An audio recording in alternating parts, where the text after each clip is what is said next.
What is the bearing of the laws of heredity upon human affairs? Eugenics provides the answer, so far as this is known.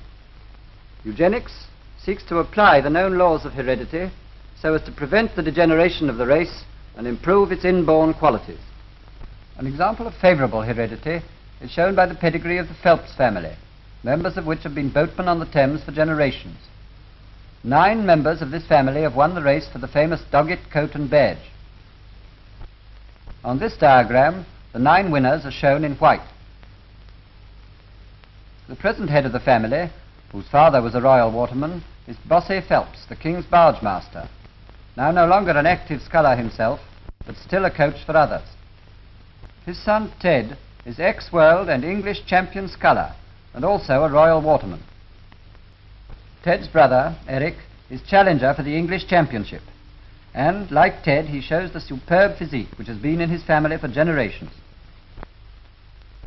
But other things besides strength and endurance run in families. Here is a man who, although normal, comes from a mentally defective family.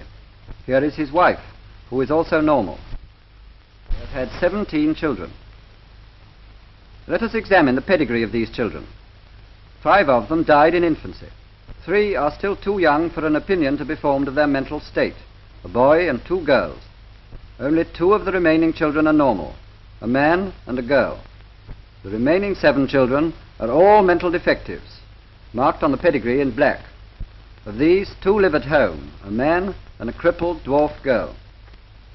There is 1 man in an institution and a woman with the mentality of a child. The other 3 are all girls and are all in an institution.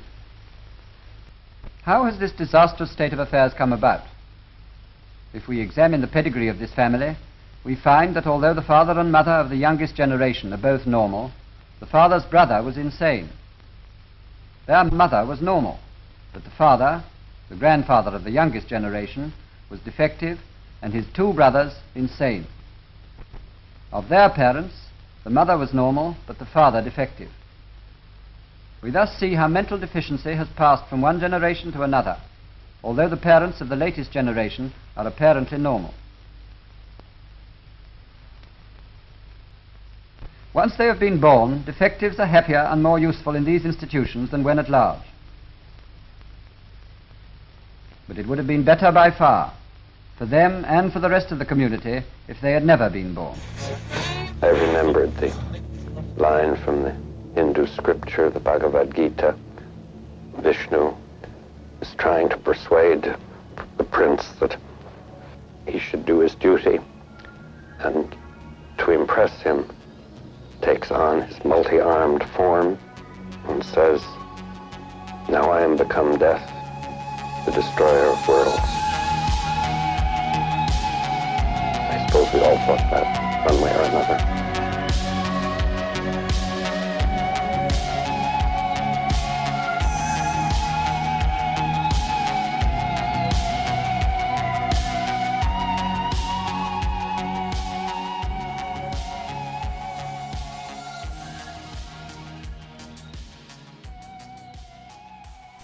Hello and welcome back to the Return of the Repressed, dear listener. No delay this time, but it's been a while. What you just heard was none other than Julian Huxley introducing his propaganda film Heredity in Man for the case of eugenics in 1937.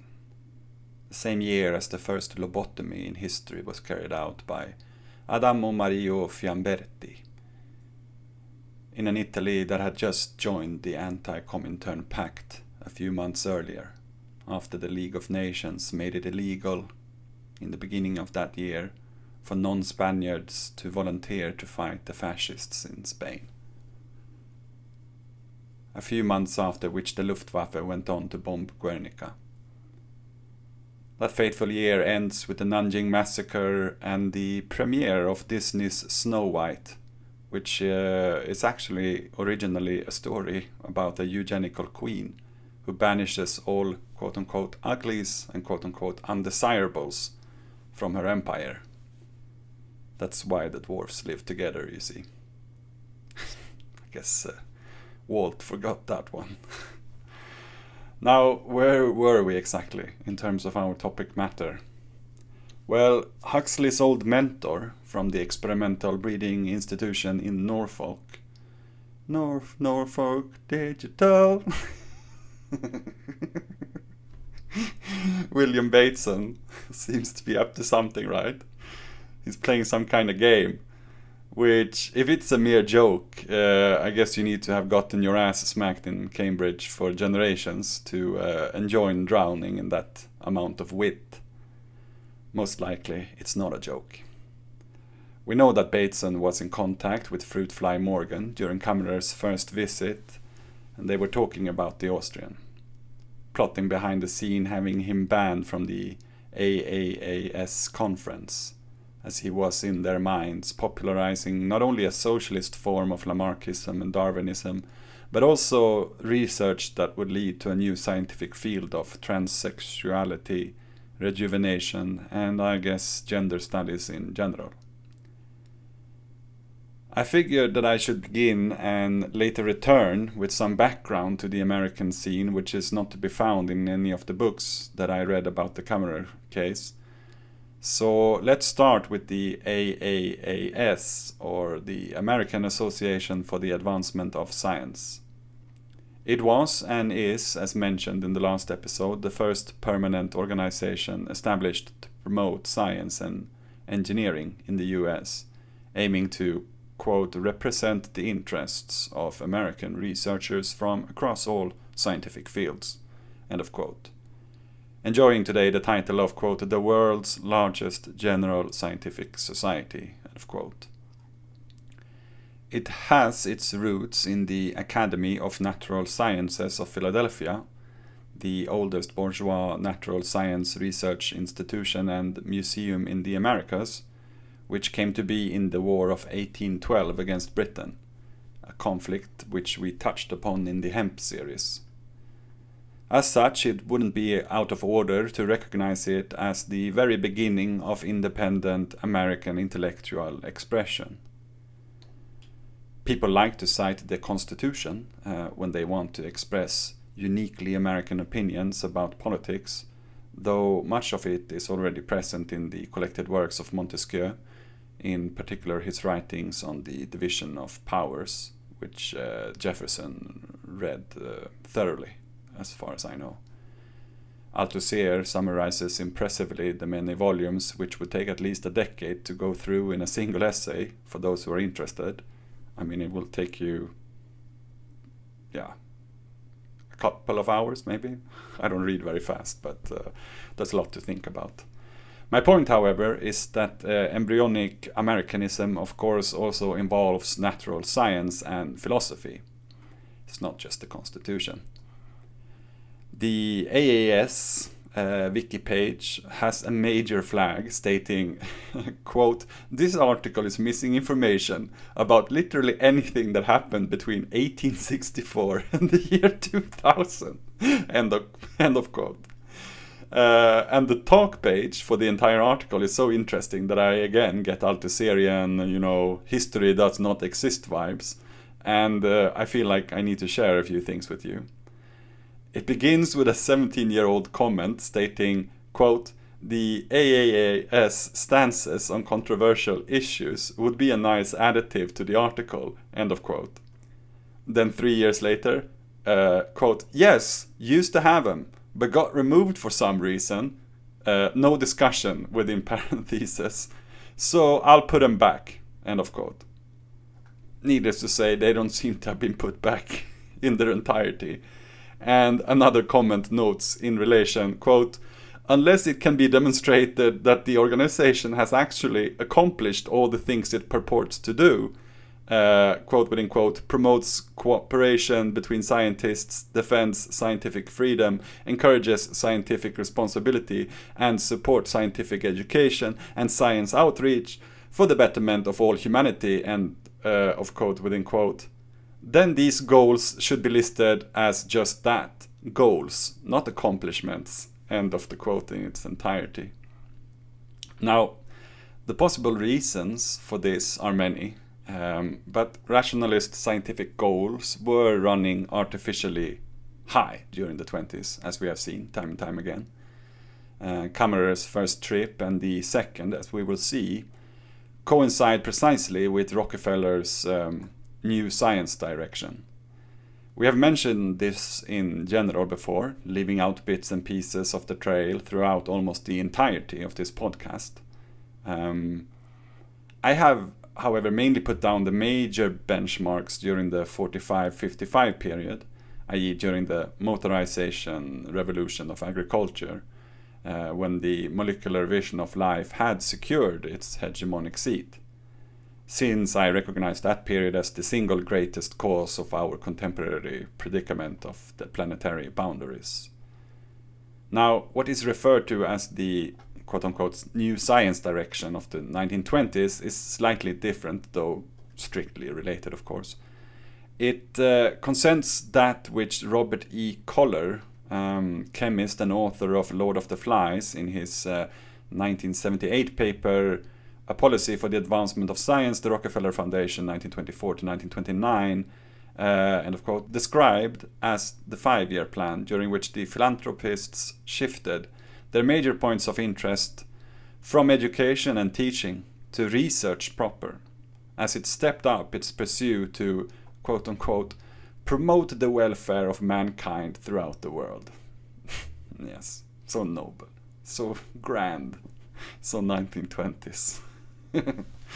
Now, it's not difficult to see where they would have gotten this idea, since the Kaiser Wilhelm Society was funded primarily by philanthropic industrialists, such as Rockefeller himself, and in contrast to the normal German universities, with its formal independence from state administration, the institutions of the Kaiser Wilhelm Gesellschaft had no obligation to teach students. And they could, do all the research that the industrialists wanted. Make no joke about this. This is how they view knowledge and research and science in general. Like, it's not for the people. When I say, by the way, author of Lord of the Flies, I mean Koller's own book about the Drosophila mafia and how they came to power, not the Hobbesian tale of sexually molested young upper-class British boys expressing their traumatic symptoms on a made-up island, as told by William Golding. Though if anyone has any correlation theories, I'm all ears. And though the oligarchs had been initially uncooperative with the AAAS, I'm not sure if I'm doing too many A's sometimes, from what I can gather, despite again, literally anything that happened between 1864 and the year 2000 being, it seems, purposefully missing, when the AAAS received a new leader after their longest gap of quote-unquote notable presidents in its history, that is in 1927, it was, interestingly enough, a Caltech chemist. Arthur Amos Noyes from the Carnegie and Rockefeller-sponsored institute, which was just about to receive in 1928 Fruitfly Morgan, as its power base now extended from the Columbia East Coast to the sunny west side, preparing for that biopsychochemical hegemony that would come to fore in earnest in the 1950s. But it wasn't only Fruitfly Morgan who moved power bases around. Noyes himself, as a chemist, had been until now, again until 1927, on the first board of trustees of the Science Service, today known as Society for Science and the Public. A similar rivaling educational apparatus which finds itself headquartered where else but in the DuPont Circle neighborhood of Washington, D.C. So, as the neo-Darwinist Bateson, the Brit, and Morgan, the Yankee, were busy convincing the entire Anglo-Saxon scientific community to ostracize Kammerer, which they did successfully, at least in terms of the official statuations of the AAAS.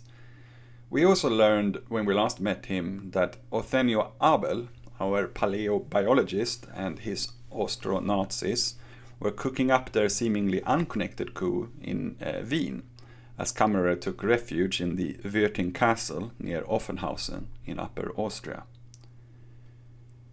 barring our protagonist from professorship in 1919, had probably been a first test of loyalty to see who among the Bürgerbrüders of the Deutsche Club and the Deutsche Gemeinschaft were ready to take the next step. That is, the extra scientific means of expulsion in the days of silent diplomacy, when the likes of Abel himself, but also Rudolf Much, the prehistorian Oswald Mengin, the Orientalist Rudolf Geyer, and the Egyptologist Hermann Juncker and Wilhelm Sesmark had to be more cryptic about their Nazism. Der Deutsche Club, I think I translated wrongly on some occasions in the last episode as Club Germania.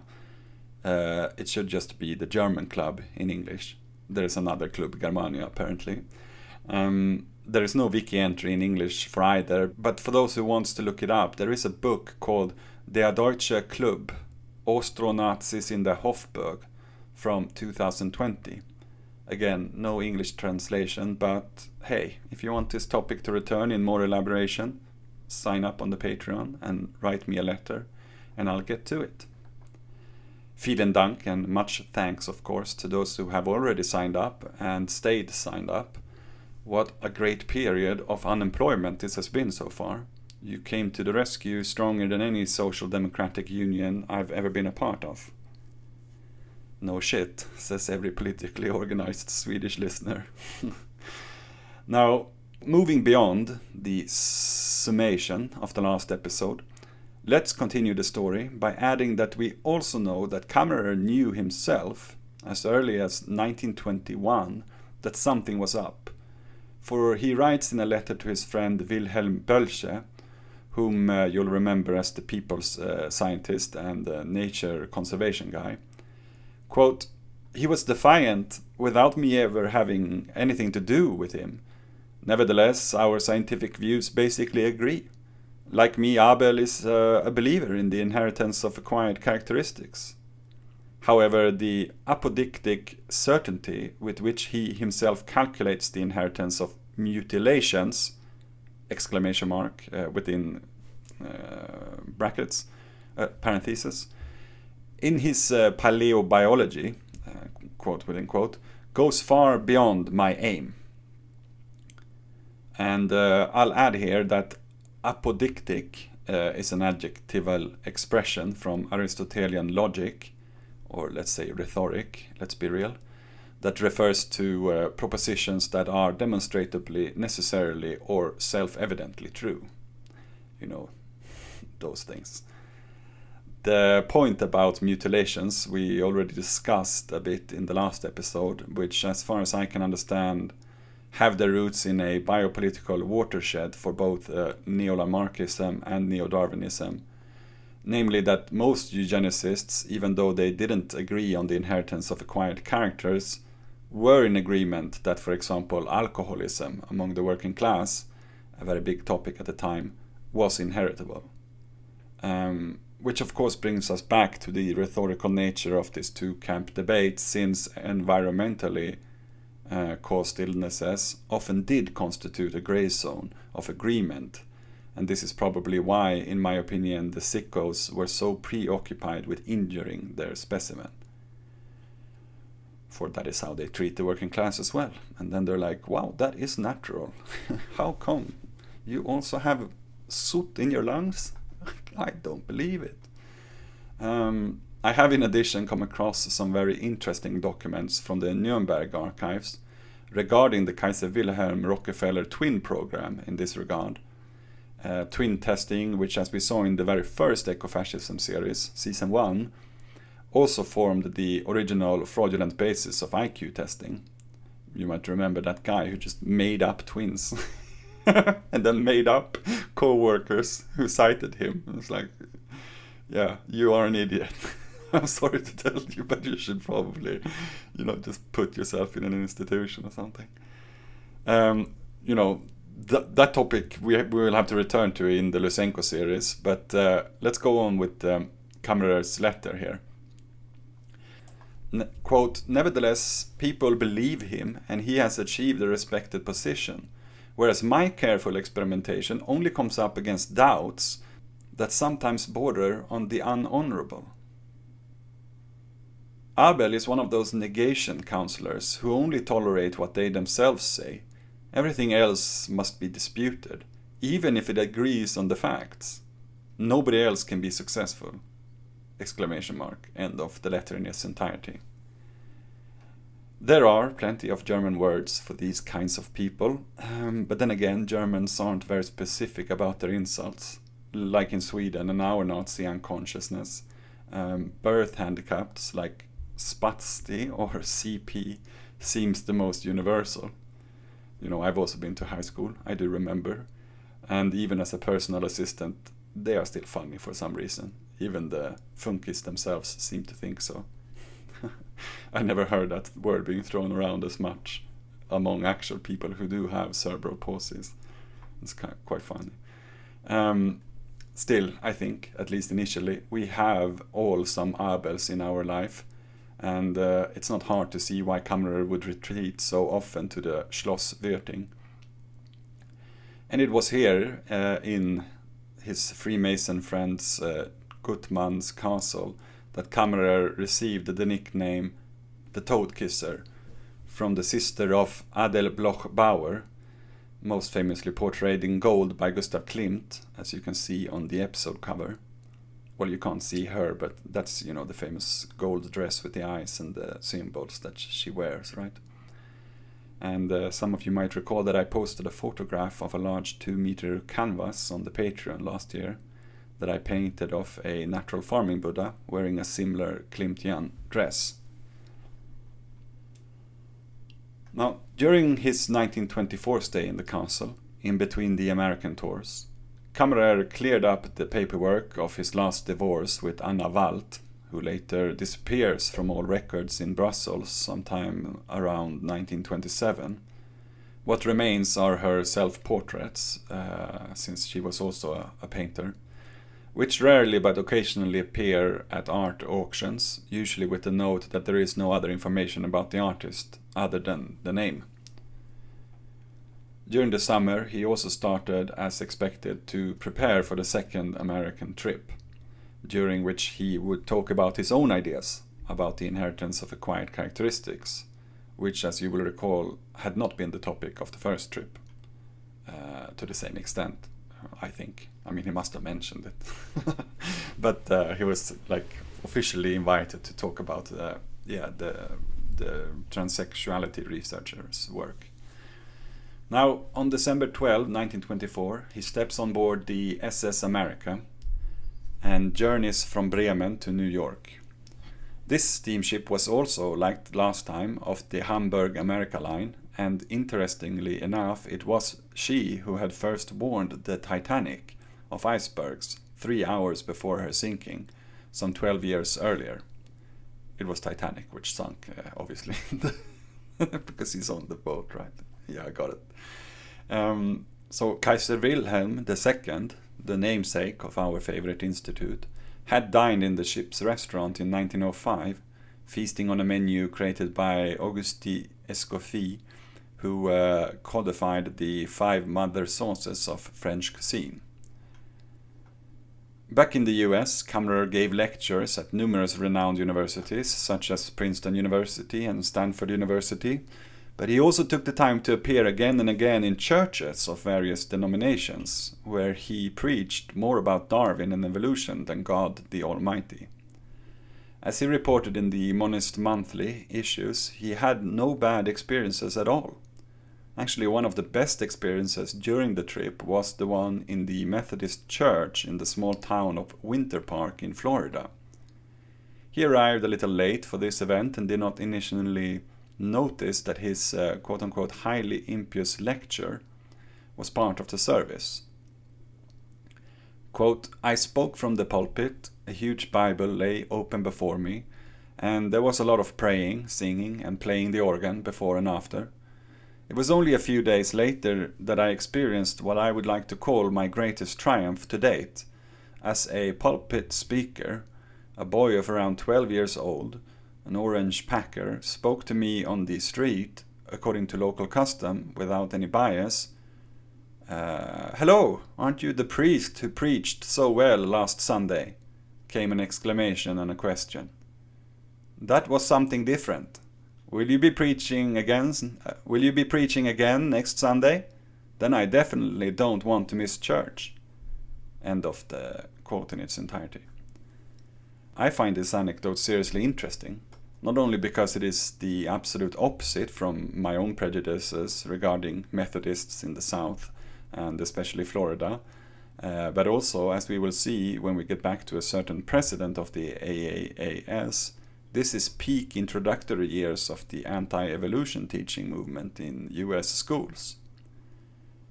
My reading is simply that Kammerer's socialist evolutionary theory was much easier for the American religious working class to accept, since it did not involve the necessity of them being sterilized for having had a father who drank his sorrows away or for looking a bit odd, i.e. anything other than waspy. And that's not a joke, for indeed, the first eugenical North American laws in Canada and the US right before the Victorian Holocausts and right after the Irish famine in the 1860s are collectively known as the Ugly Laws, just like in the original book about Snow White, which outlawed the appearance in public of people who were, in the words of the latter Chicago City Code of 1881, quote, "diseased, maimed, mutilated, or in any way deformed, so as to be an unsightly or disgusting object." End of quote. As expected then, the more popular Kammerer got for receiving the working class audiences, just as they were, the more he was attacked by the American intelligentsia. Fruitfly Morgan, for example, wrote a scathing review for the October issue of the Yale Review. Yet in steadfast opposition, when he returned to Europe at the beginning of April 1925, Kammerer had visited 36 of the then 48 US states on his 2 lecture tours. Dude was a touring biological rock star.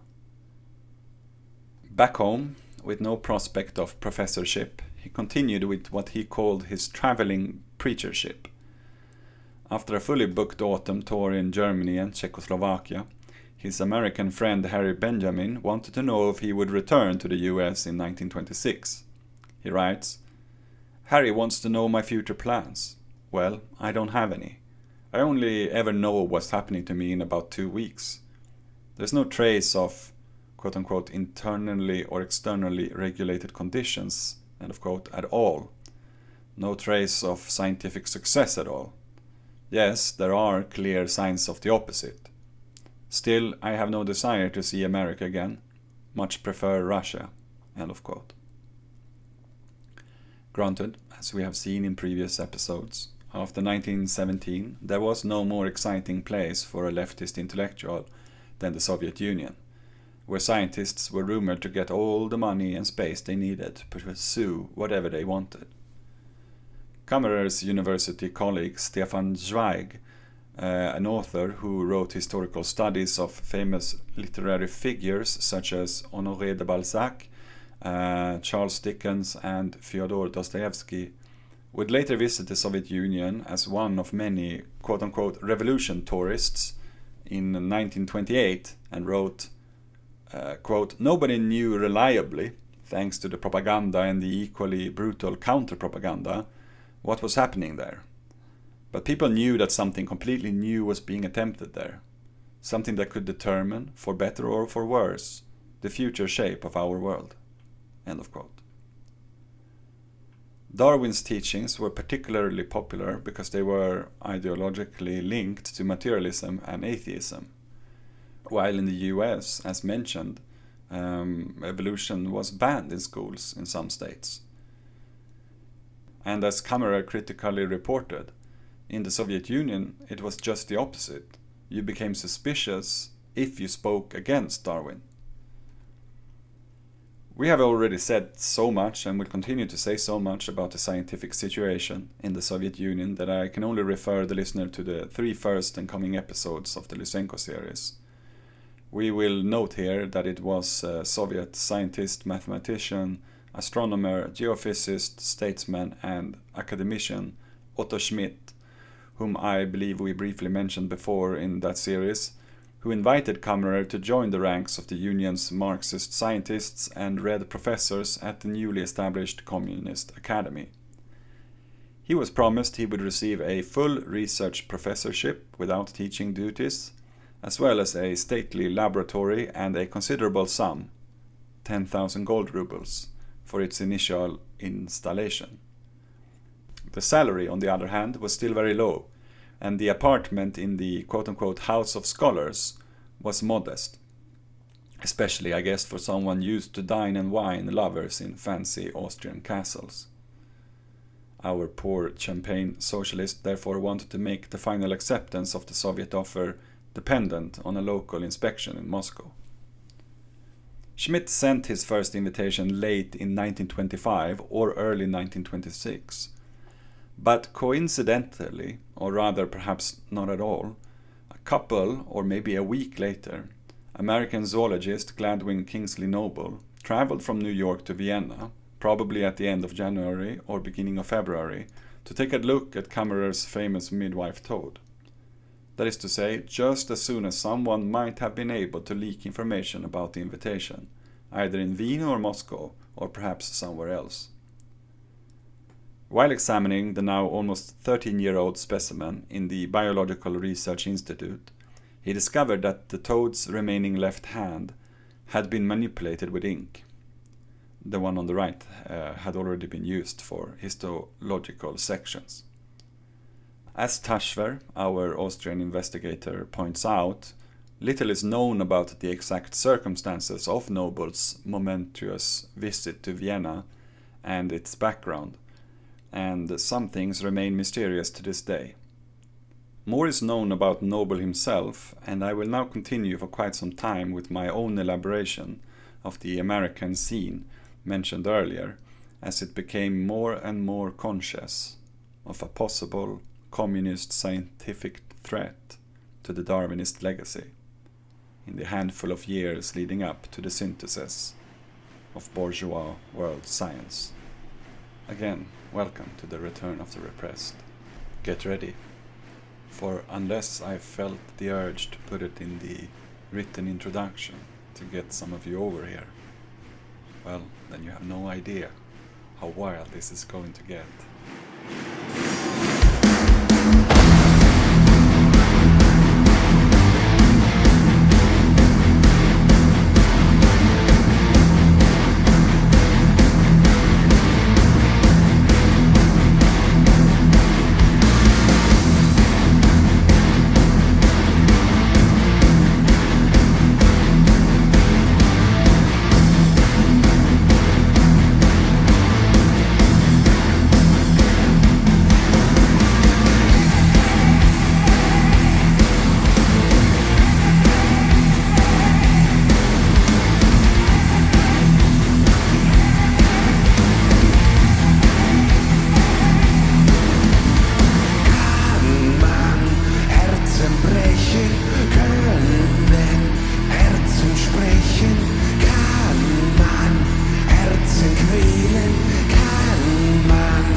verschenken, mit dem Herzen denken.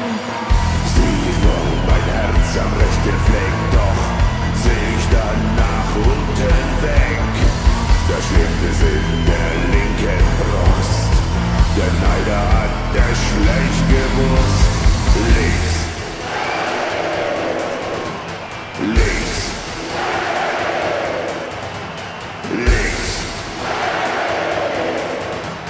links, links, links,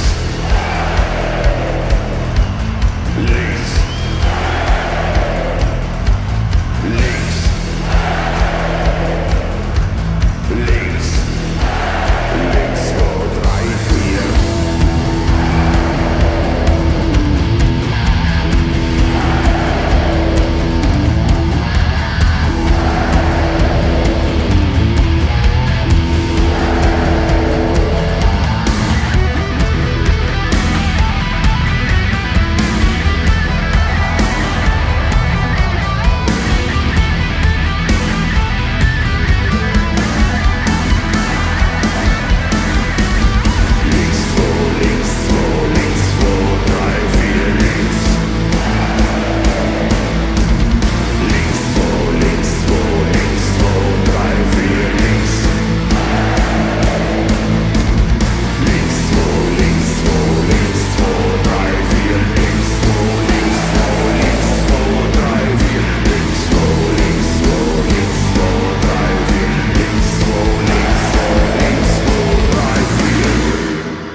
Links means left in German, in case you are among those confused who still believe that Rammstein is a right-wing band.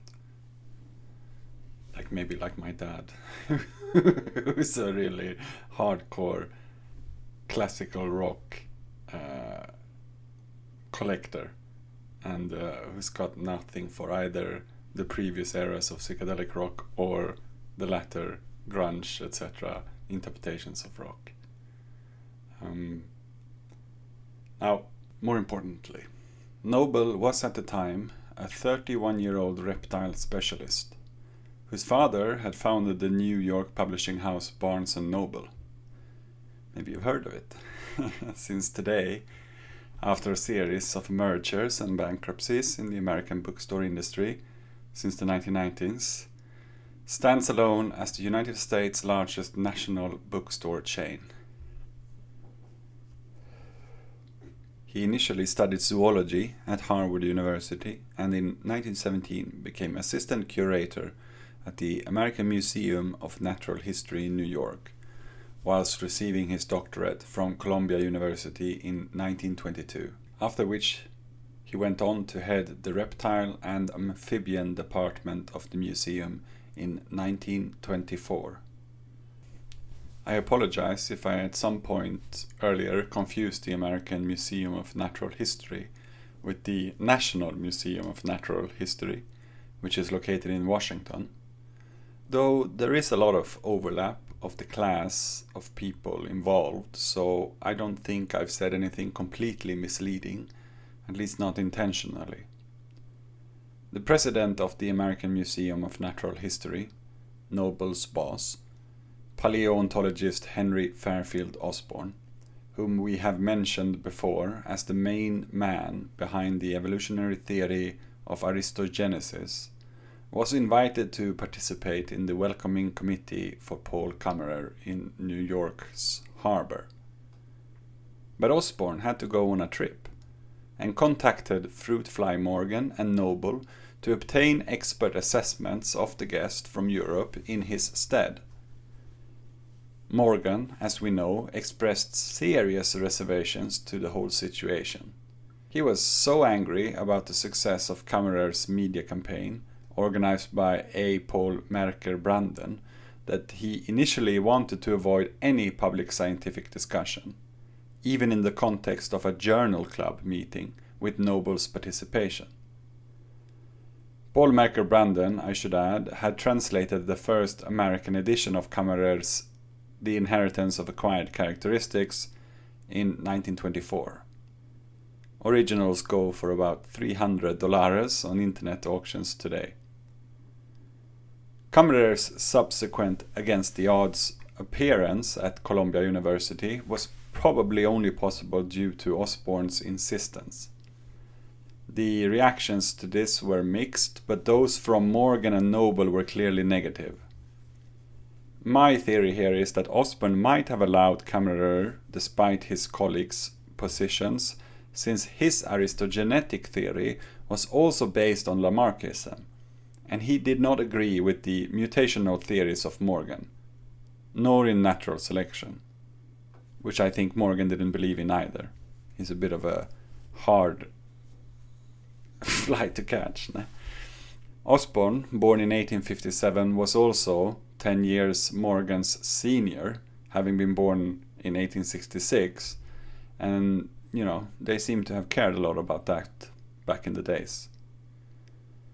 However, as was the case with MacBride in England, this was an unholy pseudo-alliance, since Osborn, again, just like MacBride, was a white supremacist with an ario-heroic interpretation of evolution.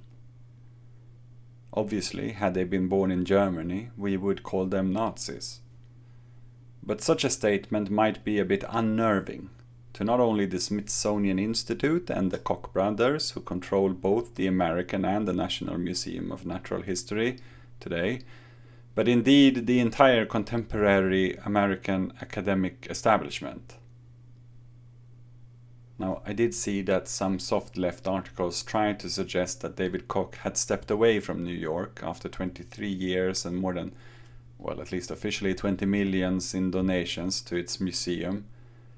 But I don't think that that's all the money he invested, nor do I think that they ever really step away from anything, even when they die. It's just not the way of the vampires. They linger.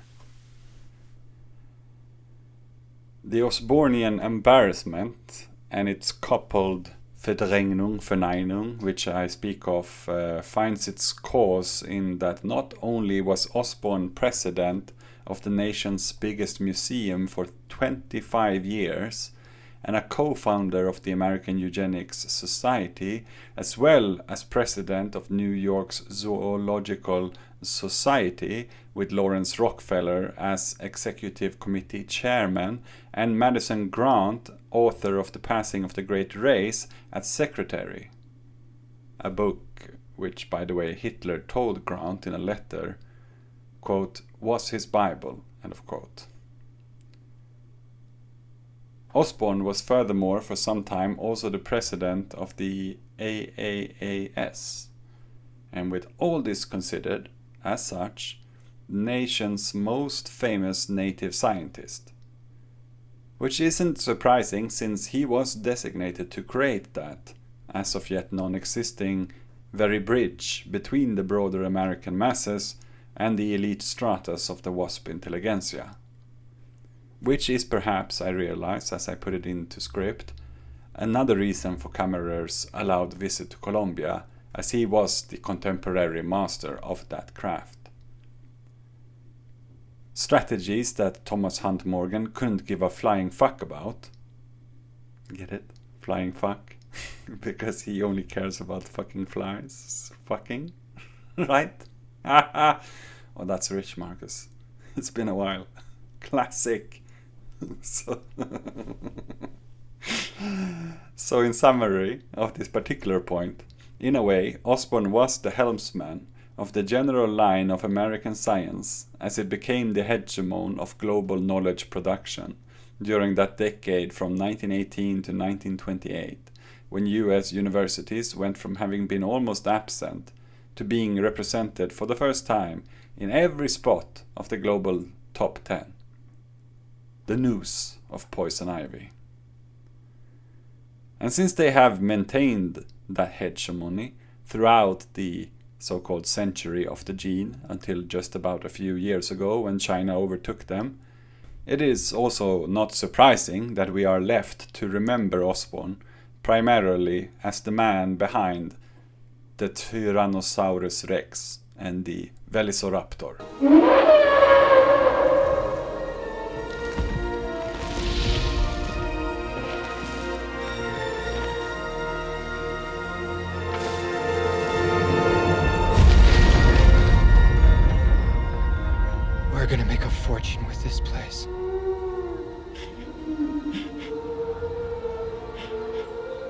fast are they? Well, we clocked the T-Rex at 32 miles an hour. T-Rex? Mm-hmm. You said you've got a T-Rex? Uh-huh. Say again. We have a T-Rex. Put your head between your knees. Dr. Grant. My dear Dr. Sattler. Welcome to Jurassic Park.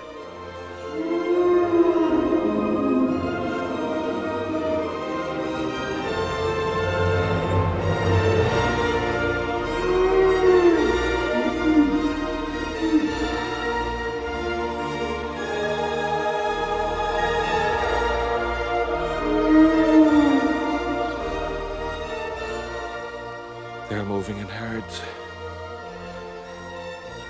They do move in herds. However, lucky for us as researchers, when it comes to historical whitewashing, we can always trust that unashamed Nazis, the best kind in a way, as they do not try to hide their encampments, will not take part in that whitewashing. Let me just translate and read to you a little about what the Swedish Nazi Party have to say about Henry Fairfield Osborn in their 2021-2022 15 episodes long podcast series dedicated to his aristogenetic theory of life and evolution. Reading from the top of the introduction, quote, Aristogenesis will explore the origins of our Aryan ancestors and follow their way of life from ancient times and from the dawn of history. We will examine the myths and traditions of our ancestors and their religion and understanding of the cosmos. We will try to shed light on the inner forces and ideas that drove the Aryans to create the most enlightened cultures throughout history. We will seek our ancestral heritage beyond monuments, wars, and history, and examine their art, symbols, legends, and traditions to understand the true Aryan soul of our bloodline. Our goal with the podcast is to introduce our listeners to the original wisdom of our ancestors and to reawaken our interest in exploring and studying Aryan philosophy and spirituality, as well as to investigate the foundations and peculiarities of our Aryan psyche. We want to evoke and elevate the knowledge of our ancestors from the barren fields of academic secularism to a living idea that will help us navigate our difficult times and also rediscover our Aryan identity and potential. Henry Fairfield Osborn, Sr. August 8th, 1857, November 6, 1935. An American paleontologist and geologist, believing in the complexity of human ontogenesis, within parentheses study of the evolutionary progress of mankind, coined the term Aristogenesis. Osborn believed that mutations and natural selection play no creative role in evolution, but thought that Aristogens, that is aristocratic genes, act as biomechanisms in the gene plasm of organs that create the Aryan originality. End of quote in its entirety. Michael Barker, a British researcher who has written articles for publications such as Countercurrents, Counterpunch and Green Left Weekly, etc. since 2006, tells us in a 2012 piece for the magazine Swans, paraphrasing Brian Regal's book Henry Fairfield Osborn, Race and the Search for the Origins of Man from 2002, that, quote, in common parlance, Henry Fairfield Osborn's racial legacy remains largely unknown, but as the president of the American Museum of Natural History from 1908 until 1933, and president of the American Association for the Advancement of Science in 1928, Osborn was, in his days, quote within quote, second only to Albert Einstein as the most popular and well-known scientist in America, end of quote within quote. Moreover, as an outspoken scientist closely allied to the American ruling class, Osborn's quote-unquote, role in immigration legislation and the eugenics movement, science education, and controversies surrounding questions of human evolution and its impact upon America make it essential that the intellectual basis of his work be examined. End of the quote in its entirety. We also get to know that Osborn was childhood friends with Theodore Roosevelt, and his uncle was none other than J.P. Morgan, and that in 1877 Osborn graduated with the Gilded Age elites from the College of New Jersey, which later became known as Princeton University. He began outlining his ario-heroic theory some 3 years later under another racist paleontologist and reptile expert named Edward Drinker Cope. I bet he was an alcoholic. Whom some of you might know as one of two major contestants in the so-called Bone Wars against Othniel Charles Marsh, which I would love to make a series about, but which in short was a period of archaeology when the aforementioned gilded elite resorted to bribery, theft, and the destruction of bones to be remembered as the greatest paleontologists in history, which is a wild ambition considering the time span, and an even wilder story of for-profit science. And of course my take is that not much have changed. Hopefully me and my archaeological comrade Colin will be able to find some Swedenborgian or Gothian Atlantic connections when we get back to discuss this at length. I really do wonder if they thought that there were dinosaurs in the Åheimat. Osborn got his managerial positions at Columbia and the museum in Washington and New York. Once again, I'm not sure which one. I know it's the one in New York. According to Regal, since, quote, both institutions wanted Osborn for his political connections as much as for his scientific acumen. The tribal elders of New York society, who were the prime benefactors of museum and cultural life there, felt comfortable with such a man as Osborn, since he would understand their desires for social order and stability and be willing to fulfill and promote them. End of quote. That is to say, if science had to be popularized, God forbid, it would consist of rich people telling poor people how things work. And please, for the love of Zeus, no race mixing. You know how much we hate race mixing. Barker tells us further that Regal, however, argues that, quote, it is too simplistic to just consider that Osborn's thinking on science and evolution was colored by racism. Instead, Regal suggests, quote within quote, his views on race were a result of a complex interaction between his science and his religion, end of quote within quote. Based on his paleontological studies, Osborn believed that, quote within quote, as mammals became more specialized in their adaptation to specific environments, they lost their ability to overcome environmental change. They lost the ability to struggle for advancement. End of quote within quote. For this reason, Osborn considered highly specialized mammals inferior with regards to their potential for evolutionary progress.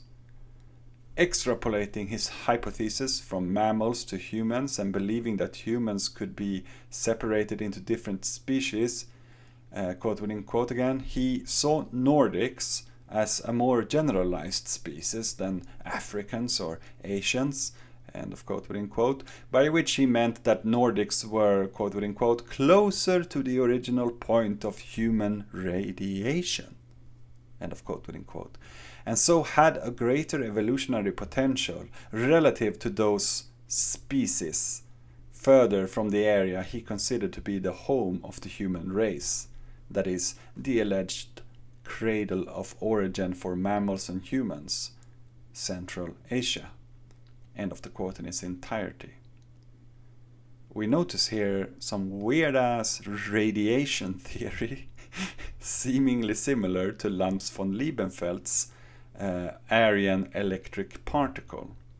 That is, in my mind, whatever mysterious energy is in vogue at a particular moment of science, it is believed to be the vitalist egg from which the whites sprang forth. And surely Alice Bailey, as we have mentioned before, as the founder of the New Age movement, believed that the monkey races would be cleaned and perfected with the fire of the atomic bomb. So it is an observable trend, I think. Regarding the reoccurring obsession with Central Asia, I think we are dealing here with a quasi-Kurgan hypothesis within the usual pseudo-context of sun-wheel chariots and other Vedic mythology. Regal observes, quote, Henry Fairfield Osborn's Central Asia hypothesis and his search for the origins of man must be understood as part of a fascination with the idea of identifying the original home of the human race and using that knowledge to promote social, nationalistic, and personal salvation agendas which flourished from the 17th through the 19th centuries. Human origin theories could be used to further views on race relations and the status of non-white European peoples, as well as justification for nationalism, colonialism, and European economic and cultural domination. It also served pseudoscientific ideas like eugenics, polygenesis, racial anthropology, and even occultism. While Osborn shared affinities with many of the movements and individuals that dealt with human origin questions, he is not their direct intellectual descendant. He was not attempting to fulfill their programs or carry on their legacy.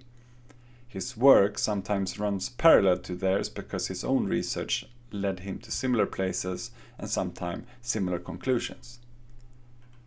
I don't agree with all of this. I'm pretty sure he was their descendant. And actually, I don't know, did you guys notice recently there was a big debate, 4.5 hours long, on the Joe Rogan show, where Graham Hancock was being deconstructed by an archaeologist. North American waspy archaeologist. I'm to be honest, I don't know much about him. He could be a great guy, for all I know.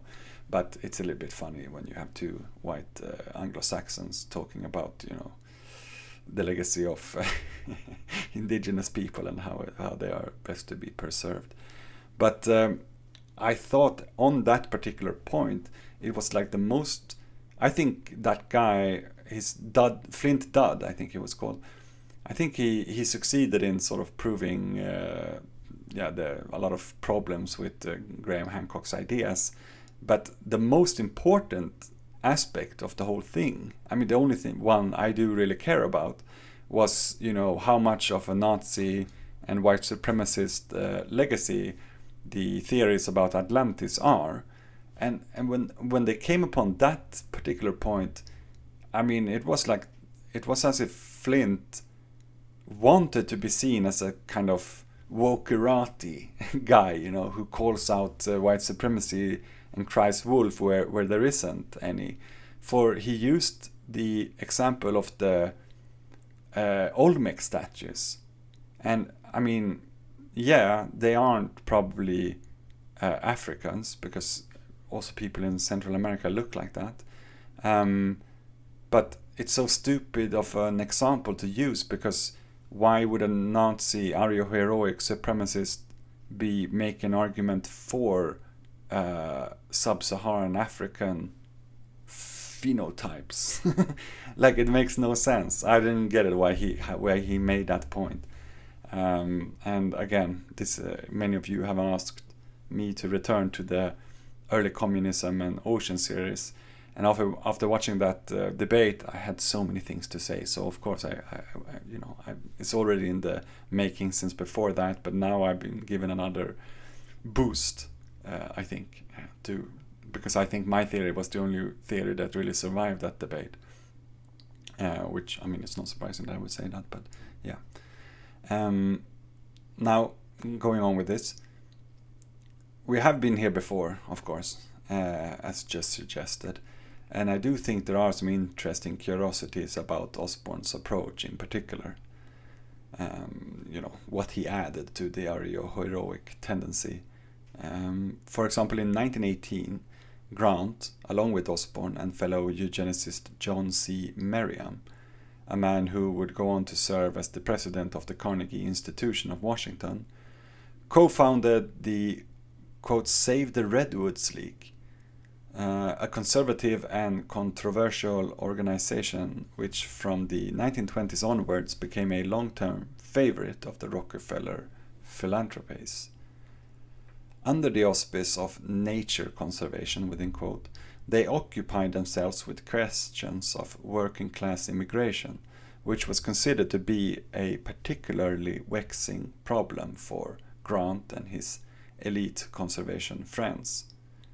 He, quote, advanced his status in the world of racial activism in 1909 when he became vice president of the Immigration Restriction League, of which Osborn was also later a member, end of quote.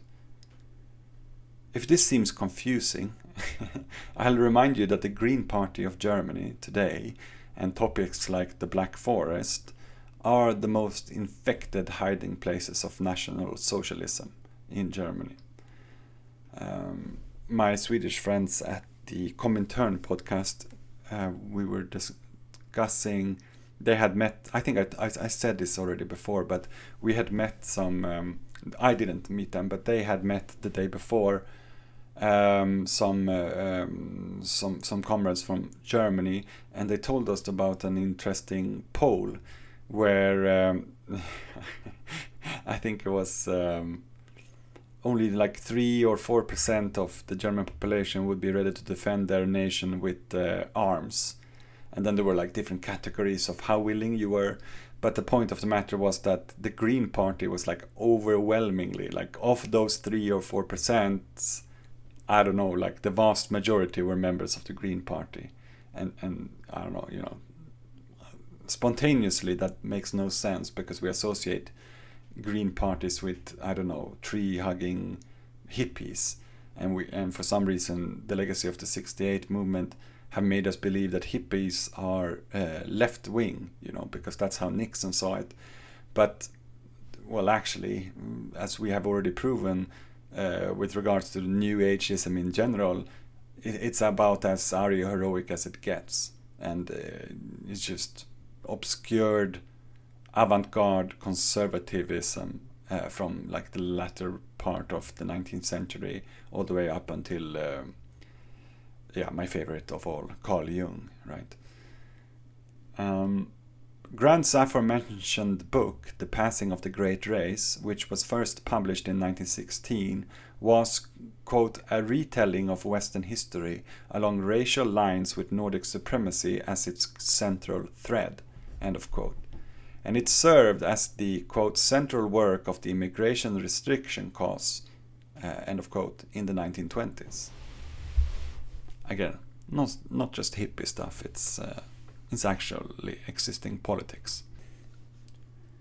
Again, I think this is the origin of the grand replacement theory, the great replacement idea that is very popular today among white supremacists and nationalists, and I don't know, just fucking read Das Kapital before you start following hippies with regards to your discontents, okay? Like, the reason why you're losing your culture isn't because other people are taking it away from you. It's because capital is taking it away from you. Nobody, like, other than very rich, white, waspy people who you can identify with are responsible in the end for this. Indeed, if it isn't just the machinery as such, because machines have no culture whatsoever. In the same year, 1918, Osborn, Grant, and Charles Davenport, as you know, the founder of the Eugenics Record Office, formed the Galton Society, quote, to study human anthropology, evolution, and eugenics. The formation of the society was undertaken in large measure to present an organized challenge to the threat posed by influential non-believers like Franz Boas, who has been called the father of American anthropology, though he was a German, and whose quote, work was a direct assault on everything Grant and his eugenicist cronies held dear, end of quote.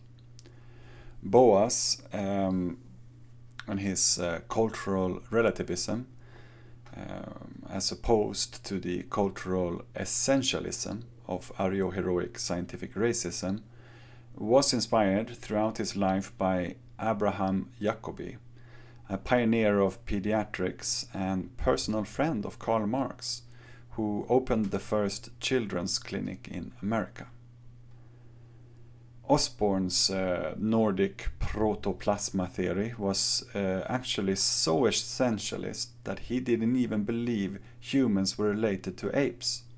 Again, strong Lanz von Liebenfeld vibes here, which, against his will, played another interesting role in the religious anti-evolution movement of the time. To prove that his theory was very different from the religious fundamentalists, Osborn got J.P. Morgan, Rockefeller, as well as Charles Frick, president of the First National Bank, George Baker, railroad baron and third richest man in the United States, Sidney Colgate, founder of the Namesake company, which produces capitalism's favorite commodity, you know which one, and E.H. Gray of U.S. Steel, on board as Patreons for an expedition to Central Asia to go look for their Aryan Urheimat. Unfortunately for them, much to Osborn's dismay, the Central Asiatic expeditions, which were known to the public as the Third Asiatic Expedition, were never able to locate the definitive proof of human origins that would vindicate his ideas. But while the initial forays returned empty-handed, the expedition eventually hit a partial archaeological jackpot, filling the museum's coffers with an unprecedented collection of fossil animals that demonstrated that Central Asia seemed to have been a center of radiation for an entire world of organisms. I mean, Vavilov was already saying the same thing about the domestication of plants, but yeah. Amidst the media frenzy that followed, Osborn's exploits became known all over the world, and while his expeditions did eventually discover evidence of past human life in Central Asia, it was of the relatively recent Neolithic man, not of the ancient Pleistocene man he sought, that is to say from before the Ice Age to about 2.5 million years ago. You know how old these Aryans are, man. Then in 1927, with the start of the civil war in China, the expedition faced major difficulties with the country thrown into quote-unquote deep anarchy. Consequently, within the space of 3 years, the entire Central Asiatic expedition was terminated. And, quote, while it was not his intention to do so, in trying to prove that Central Asia was the home of the human race, Osborn had finally helped show that it was not, end of quote.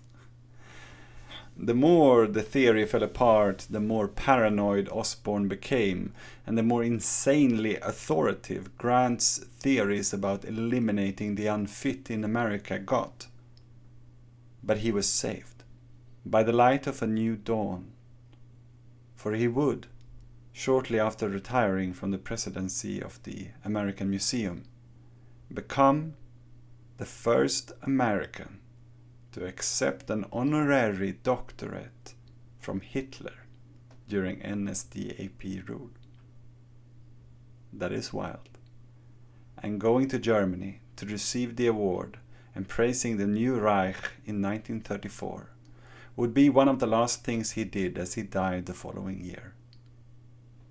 As we have seen, his aristogenetic theories live on today, but obscured and mainly whispered about among the richest white funders of archaeological expeditions, which again was one thing that Flint just hadn't gotten around to yet when he disproved Graham Hancock.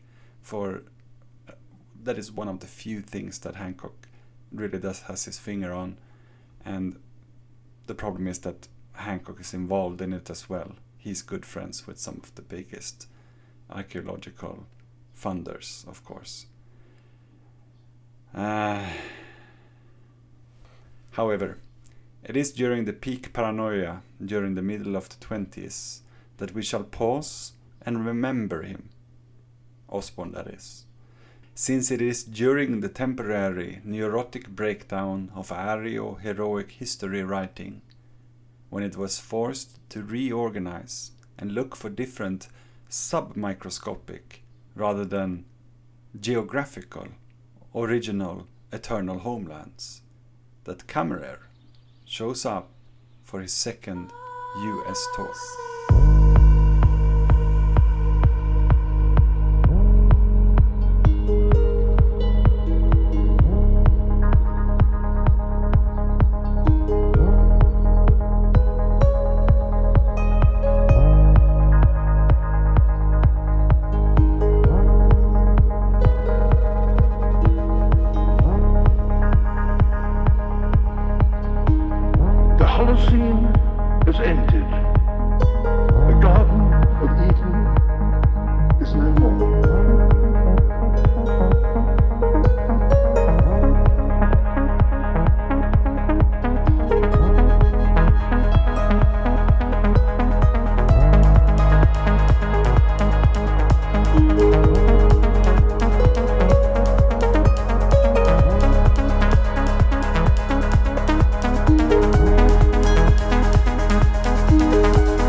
The Holocene is no more.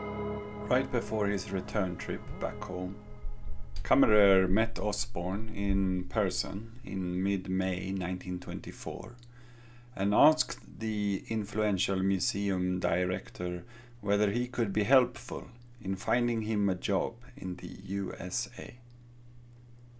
Osborn forwarded the request to Noble, who said in his reply that Kammerer would probably only be considered for a less desirable position at a smaller college because of his dubious experiments. Which tells us that he didn't think much of him already back in 1924. And so Taschwer states, quote, that it remains somewhat unclear why Noble took the more than week-long and not entirely cheap journey from New York to Vienna at the beginning of 1926 to be able to inspect a specimen of the midwife toad, end of quote. After all, as we saw in the last episode, English colleagues had already examined the preparation several times in the spring of 1923. So why would he spend so much time and money on a mission that would surely be unfruitful unless he knew something others didn't? And, as history tells us, when he did eventually obtain permission from Hans Prissibram and Paul Kammerer to examine the infamous Alites specimen, he discovered something in the presence of Prissibram and the Biological Research Institute adjunct Paul Weiss, which made the long journey a success, at least for him. There are reports from all three witnesses involved about this astonishing observation. Noble's own account appeared in the scientific magazine Nature on August 7th, 1926, followed by Hans Prissibram's, who did not dispute the finding but surely had a different interpretation. We also have Paul Weiss's memoirs, published almost 45 years later. Apart from these three published reports, there is still some unpublished material in a separate folder in the archives of the American Museum of Natural History, which surely calls for another shout-out to the American listeners who find themselves students or have other reasons for free time in New York. Actually, the last time I made such a shout out was during the Bio, Peace and Warfare series, when a certain MP, I don't want to give out the whole name because I don't know if you want to be recognized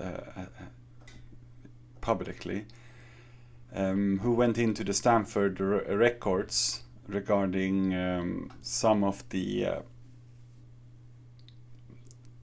documents that exists of the interrogators of the Unit 731 that Rockefeller and others did send to Japan to find out more about what it is that they had learned about their biowarfare operations. I hope you remember what it was about. Now, initially, Prissibram and Noble were supposed to publish a report on the findings together, but instead separate reports were made, in which Noble suggested that the toad had always been a fake, whilst Prissibram was of the opinion, as suggested, that it was originally a genuine copy that may have been quote-unquote refreshed later with ink. I mean, he's desperate, I guess. Apparently the manipulations were quite amateurish and obvious, so if Noble's claim that Kammerer's Alites preparation was a fake from the start is true, well, then it is only all the more surprising why no one noticed this almost 3 years earlier when Kammerer visited England. There are only 2 documented reactions to it from Kammerer, who wasn't present during the examination, but instead probably away on one of his speaking tours, which again is fucking odd. Like, they should have made sure that he was there. And in a letter to Prisibram, he suspects, as we do, that someone had made these injections to get him into trouble. The second reaction of him was remembered by the old friend Hugo Iltis, who visited him in 1926. Quote, "Do you think I'm a fool or an idiot? Because I would have to be such a person if I were to leave a forgery made with ink in the laboratory, where so many of my enemies have access, or even send it to a congress." End of quote. According to Prisibram, quote, Noble's attack initially left K cold after a short period of indignation, because he no longer expected to be able to work in experimental zoology again, or to obtain a university position. Then, unexpectedly, the call to Moscow came. End of quote. Lunacharsky, our good friend who made that movie about Kammerer, whom you will know from the Lysenko series, in Moscow, remembers that Kammerer agreed with him regarding the social and political relevance of the heritability of acquired characteristics. Quote, "Since the environment is of crucial importance in this theory, and the quote-unquote innate is not quite as important, more possibilities open up to change nature and society through interventions." End of quote. Obviously, I agree fundamentally with Lunacharsky on this point, but we should remember that this is not always, a good or a communist thing, as we have begun to see in the East, since eugenicists can also be Lamarckian. Kammerer himself was impressed mainly by Soviet efforts to popularize Darwin and the theory of evolution. He wrote, for example, several enthusiastic reports about the Darwin Museum in Moscow for newspapers and magazines in Austria and Germany after he had eventually arrived over there. Which, again, as far as I can tell, was the work of pioneer of Marxist museology, Boris Zavadovsky. Zavadovsky, whom we have talked about before, since it was he who had correctly instructed Lysenko's scientific generation to view the neo-Darwin-Lamarck debate as mainly rhetorical, even though he personally considered himself of the quote-unquote genetics camp. Kammerer complained about his prospect of housing conditions, as he had done before, but the major problem for Kammerer in Moscow seems to be the lack of female encounters. He reported to a married Viennese friend, quote, "I feel a little lonely. Although my colleagues, who are all nicer than the Western ones, do take a lot of care of me, I still lack female intercourse. How long am I supposed to endure this? Well, Russian lessons begin tomorrow with an unfortunately very unattractive teacher, entre deux, so hopefully it will be easier to get closer to the youngsters of the country, who are sometimes quite lovely but usually have very clumsy legs and walk in stiletto-less shoes." End of quote. These are worries which we again could read, if we wanted to, as the attitudinal difference between champagne socialists and proletarian communists. But as Jude Law's character Vasily Zaitsev in Enemy at the Gates is told by his superior political commissar Danilov, played by Joseph Fiennes, the patriarch in The Handmaid's Tale, quote, "Even in communism there will be love problems." Actually, that wasn't a quote, that was a paraphrase. Come on, man. It's been easily 18 years since I saw that film, so I don't quite remember exactly how he put it, but I do remember that little part. He did nonetheless get close to a girlfriend called Sonja Sukup. Kammerer wrote the 25-year-old chemistry student numerous caring and enthusiastic letters, and above all, postcards, which documented that until the end, the biologist was much less suitable for a Casanova or a Don Juan than a sorrowing Werther in matters of love. The newly qualified professor talked about a former aristocratic residence 40 kilometers from Moscow that would be converted into his future research institute. All the animals that Kammerer needed for his experiments were to be bred on the estate. Quote, "I will also live there temporarily. Sonja could also live there, either as an assistant to my institute or as the wife of the head of my institute, depending on your choice."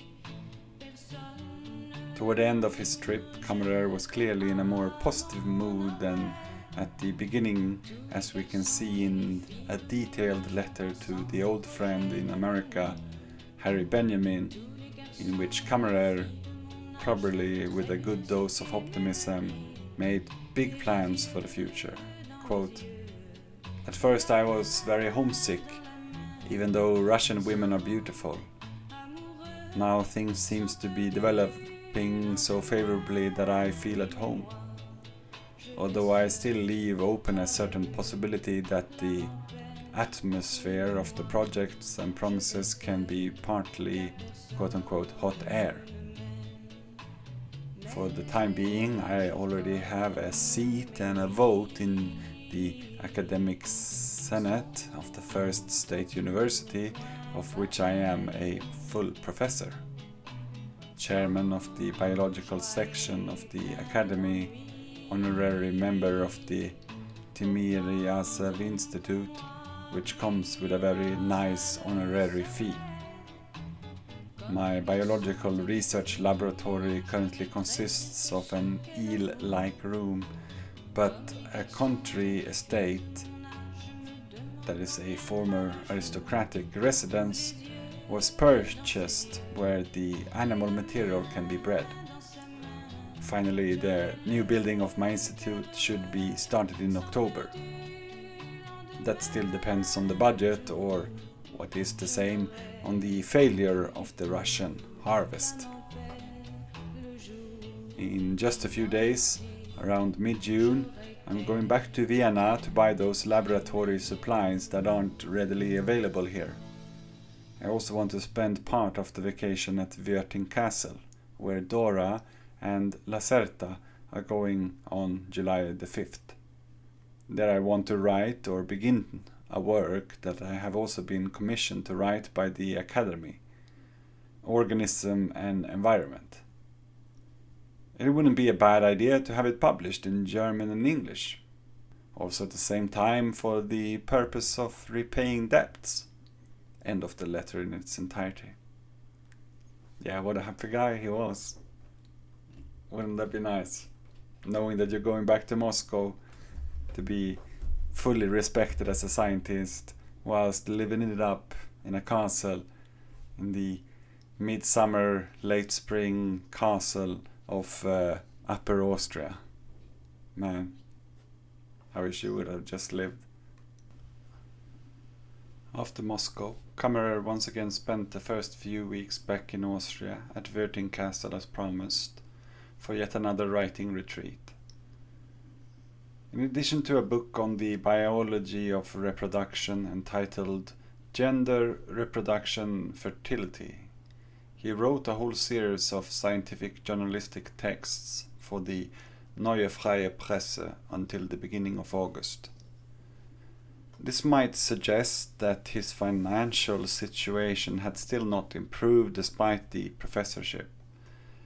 And worse yet, things didn't turn out well in his private life either, At the end of July, Sonia Sukup rejected him in a letter. The chemistry student was therefore unavailable as a companion for Moscow. The return trip to Moscow was planned for September 1st, 1926, but as we know, September has another story to tell. His daughter Lacerta, almost 19 years old at the time, later described what happened on the 22nd of that month with the following words. Quote, "Mother thought he was going away with Greta and had no idea. But on the same day, Greta received a letter and came straight to us. Mother stormed up to his study and found a farewell letter to her in his typewriter. A Bohemian maid who did not speak German had cleaned his room, so it was not surprising that this letter had remained unread. Greta did not give her letter to Mother to read, but only told her its contents. Mother immediately convened a family council consisting of PK's two half-brothers, Otto and Charlie, who were in Vienna, her own brother Edgar and Willy Gutmann. Edgar went to church to pray for inspiration. The council's verdict was, wait and see." End of quote. And waited they did for just some time in one sense, and all along until just now with you and me in another. Shadows are falling and I'm running out of breath. Keep me in your heart for a while. If I leave you, it doesn't mean I love you any less. Keep me in your heart for a while. When you get up in the morning and you see that crazy sun, keep me in your heart for a while. There's a train leaving nightly called when all is said and done. Keep me in your heart for a while. Sha-la-la-la-la-la-la-la-la. Keep me in your heart for a while. Sha-la-la-la-la-la-la-la. Keep me in your heart for a while.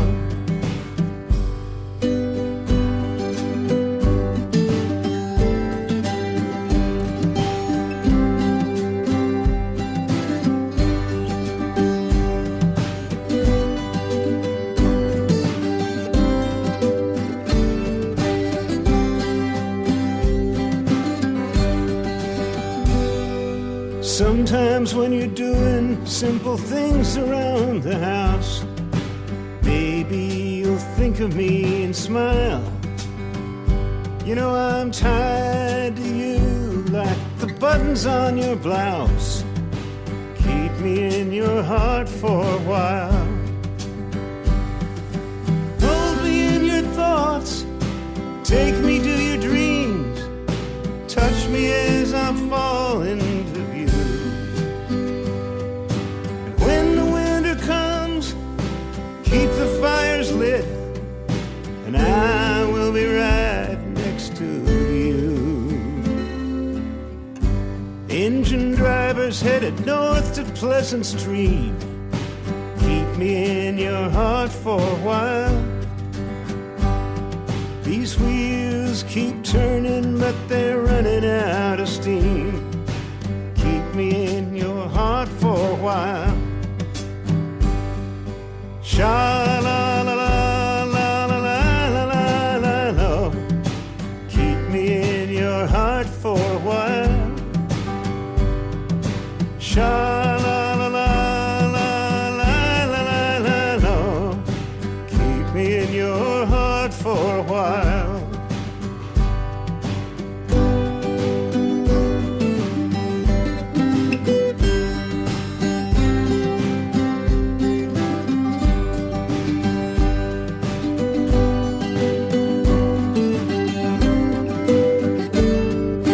Keep me in your heart for a while.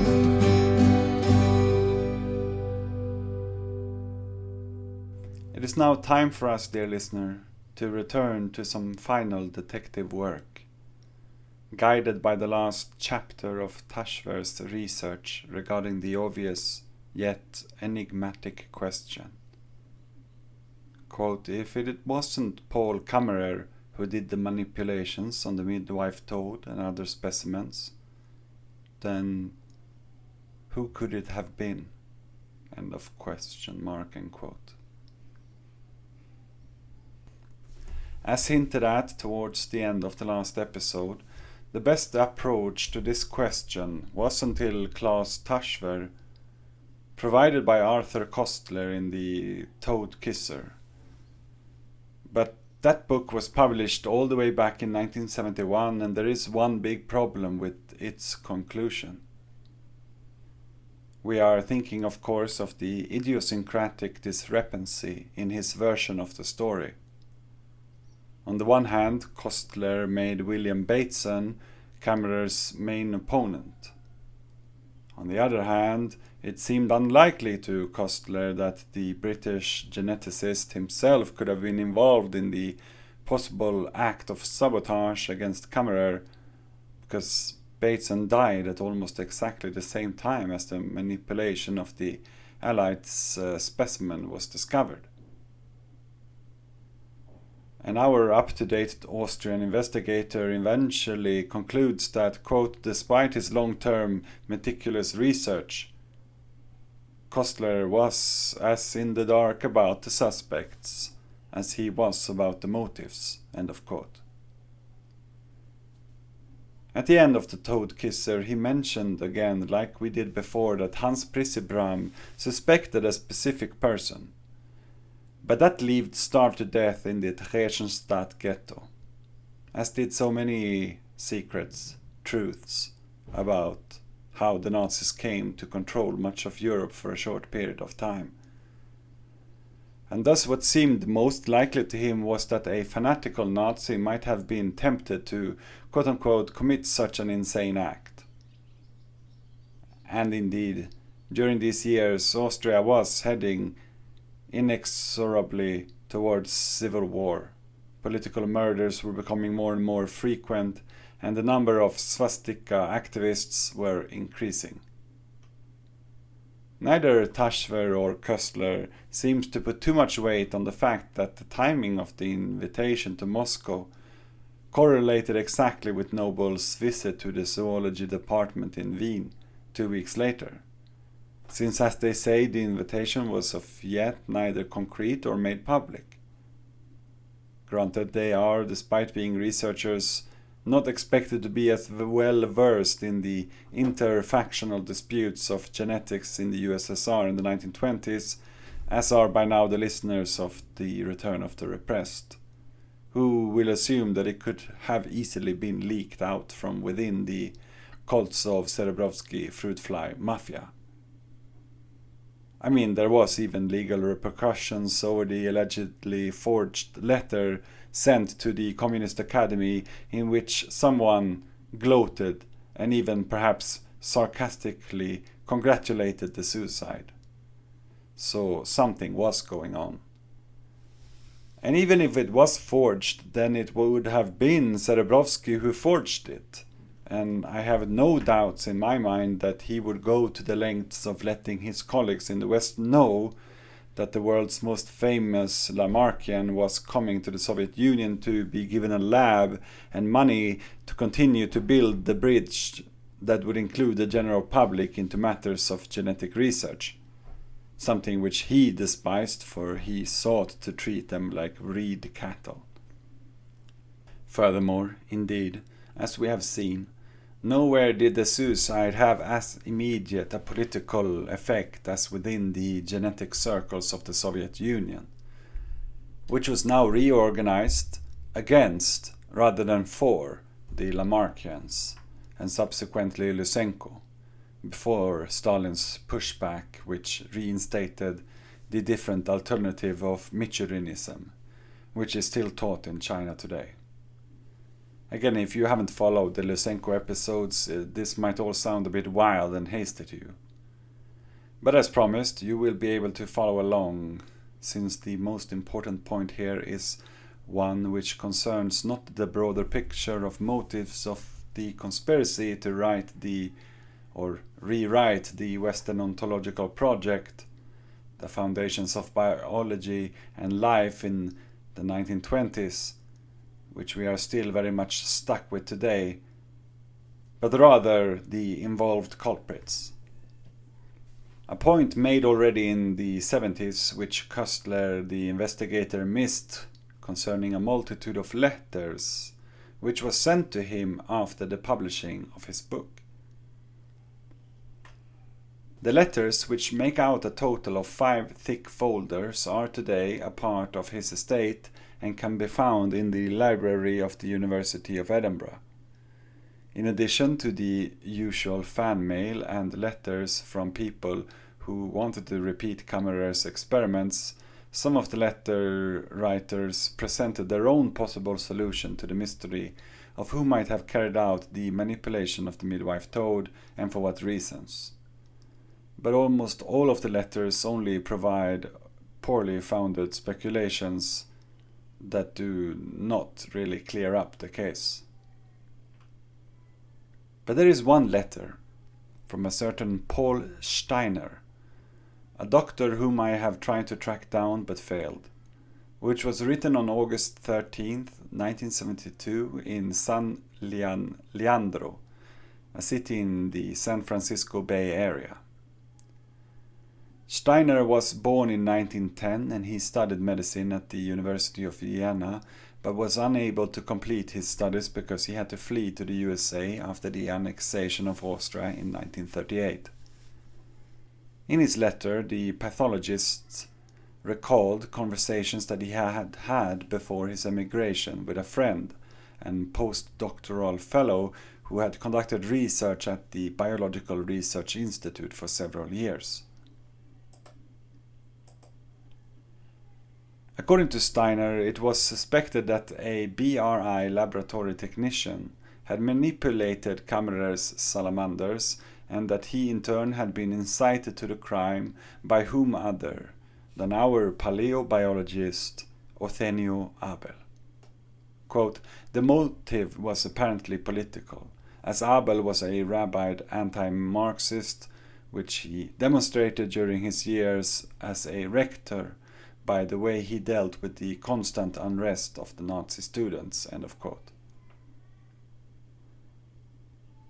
Abel, the inciter, is not mentioned a single time in Kostler's bestseller, and his answering letter to Steiner in San Francisco shows that he was not as well versed in this story as he would like to fancy himself.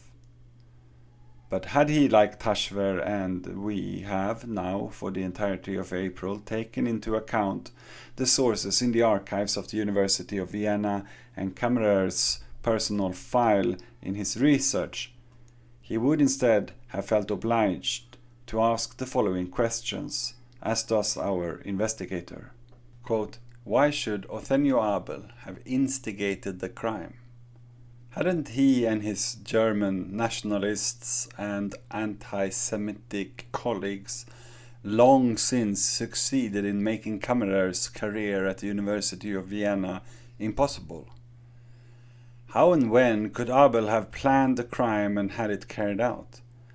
And which laboratory technician at the Biological Research Institute would be considered as the executor of the order? End of quote. We have already said a few things, which also Taschwer left out, about a bigger picture, which involves the first American to receive an honorary doctorate from Hitler. So, in a way, we might have some early drafts of answers brewing in our mind, and I say that absolutely devoid of any notions that the student has now superseded the master. Taschwer is still the master who ties this all together for us, as we will see, because he does make a point about Osborn's involvement. Klaus, if you listen to this, I wouldn't want to duel you. You are still from Austria after all, and I've played enough chess in Oberösterreich to know my place. And And Arthur Kostler, despite being an obnoxious Hungarian besserwisser, isn't without worth either, for he did think of something which even Prisibran missed in his very first investigation, namely to hire a microscopic anatomist to do some ink testing. A Swede from Gothenburg named Holger Hydén recreated on Kostler's behalf an ink forgery in the early 1970s on some midwife toads. From the results, Kostler concluded that the manipulation must have been carried out after Kammerer's visit to England in 1923, and more precisely, shortly before Noble's visit to Vienna at the beginning of 1926. Because, the ink would fade quite quickly. Now, quoting Kostler, "Whoever it was, he must have known that an American reptile expert was about to visit and that this expert was an opponent of Kammerer. This created an ideal opportunity and a strong incentive to inject the ink sometime before Noble's arrival." End of quote. Now, if Abel knew Noble was coming, or even secretly invited him, then they must have been in contact via letters, right? Here the first problem arises, since, as is often the case with vehemently Nazi Middle Europeans, their estates are not publicly accessible, as it is owned by the family in Pichel am Mondsee in Upper Austria. Furthermore, when Taschwer contacted the responsible employee at the American Museum of Natural History in New York, who keeps Noble's letters, he was told that there was no letters from a Othenio Abel. We'll see about that. Because here things starts to get interesting. Do you remember that I mentioned that Henry Fairfield Osborn, Noble's boss, was away on a trip when Kammerer arrived in New York, and that he told Fruitfly Morgan and Noble to meet Kammerer in his stead? Well, guess what? Othenio Abel was also on a trip during that time, and not in Europe, but invited to Nebraska by Osborn to take part in excavations, which eventually made sure 45 boxes of paleontological loot ended up at the Bear Cave sometime later. Far out, right? Well, it gets better, much better. On September 1st, 1926, the day that Kammerer was first supposed to return to Moscow, according to an aforementioned letter, the short period of time between Noble's discovery and the suicide, Abel published an extensive travel report about his quote-unquote American trip. The report is dedicated to no one other than his quote-unquote brilliant guide of North America, i.e. Noble's boss at the museum, paleontologist Henry Fairfield Osborn. Sweet stuff. So they must have met. And thus we have the beginning of a tale when one Nazi received another, rather than meeting the Jew in New York Harbor. What a surprise! No wonder this murder has remained a mystery for a century. 6 other people are furthermore thanked in Abel's report, and one of them was, voila, Gladwin Kingsley Noble. In other words, as Taschwer writes, quote, Noble and Abel must have known each other and must have met sometime between February and June 1925. Which doesn't mean anything, but it is surprising, since the herpetologist Noble had hardly any connection to paleontology, and the paleobiologist Abel didn't exactly work very intensively with amphibians and reptiles, end of quote. Obviously, Noble was also in written contact with Prisibram, regarding his discovery and the supposed joint publication in Nature, which never happened. But there is also a third Viennese professor to whom we know he wrote letters. Franz Werner, a herpetologist. The letters are from October of 1926, in which Werner gleefully expressed his thanks for Noble's visit. "You have undoubtedly done a good job in uncovering the true nature of Kammerer. At least for science, we never trusted him." End of quote. He then goes on to write something which begins to tighten the noose of this case. Quote, "But without a doubt, you have already known everything you need from Professor Abel, who told me about your article about Kammerer and his allies." End of quote. Werner therefore knew that Noble and Abel were involved together and in contact, and that Othenio Abel had followed the discovery of the manipulation in Nature. Taschwer helps us with the next question. Quote, "How close was this contact really, and why is it not documented?" End of quote. And we might add a third question. Who the fuck is Franz Werner? In looking for answers, he found another letter from Noble to his superior, Henry Fairfield Osborn, dated October 29, 1928. This letter is kept in Osborn's extensive estate in the library of the American Museum of Natural History, but, and this is the quirky thing, not in the folder with Noble's correspondence, where it should be, but in one of the two folders that actually contain the letters between Osborn and Abel, the Austrian. In other words, not only is the letter not easy to find, but if this compilation dossier where it was found was to be given an archival, tag, it's starting to sound like it should be named something like the Kammerer affair. In it, Noble gave his boss an assessment of Othenio Abel's biological law of inertia, published in 1928, and his verdict is somewhat harsh. Since I don't want this to be a simple true crime episode, let me quickly say a few things about the law of inertia, while you, dear listener, die of excitement to hear more about 100-year-old mail correspondence. Well, it constitutes an addition to Abel's overall folkish aspirations to rewrite the history of evolutionary progressionism, also known as orthogenesis.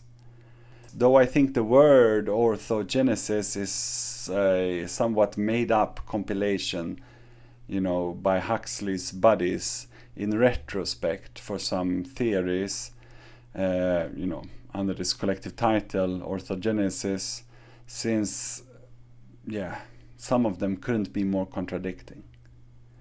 Leaving that aside, as promised, Abel's approach was, as he said, one where, quote, "National Socialism is politically applied biology," end of quote.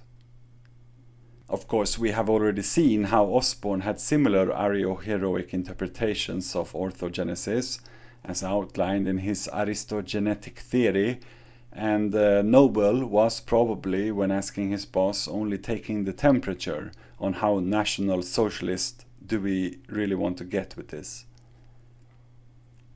A common problem for all three, however, I think, and thus my naming of this compilation dossier of letters, which isn't, it doesn't really exist, right? This is my opinion, or my assumption, or really my suggestion, since the dossier really truly does exist. It's just that the letters aren't where they're supposed to be. It seems that somebody has compiled them for a different master signifier. Let's put it that way.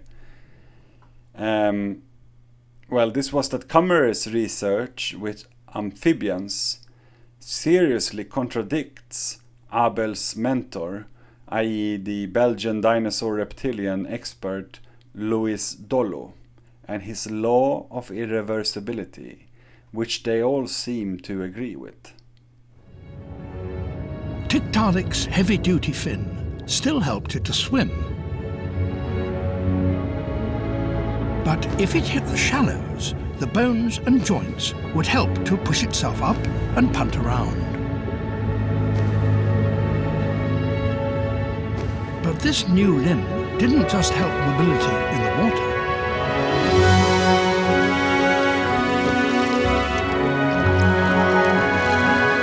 It became the driving force behind one of the most spectacular events in evolutionary history.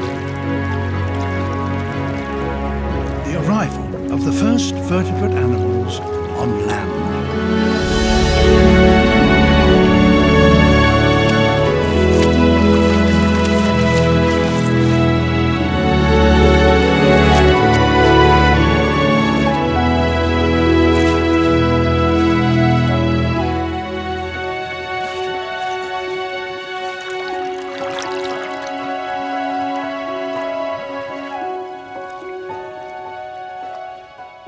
Dollo's law of irreversibility is still very much around.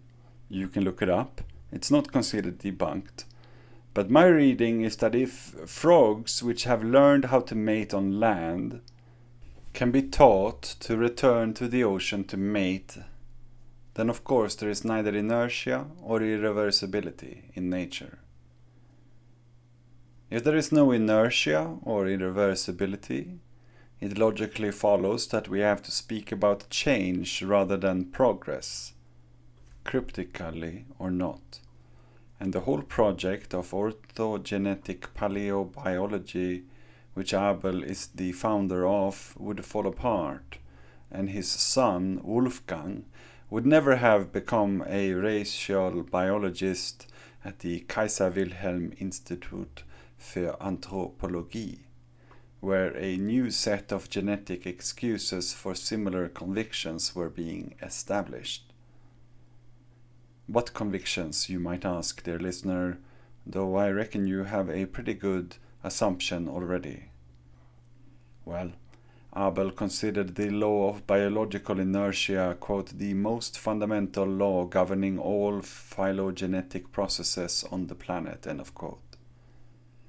Though clearly related, it is not the same as Dollo's law. It actually has a much more ario-heroic conviction, and I warn you, dear listeners, this will get quite terrifying. Basically, it holds that there exists in nature developmental constraints, evolutionary inertia, and thus the lawfully ordered termination of evolutionary lineages.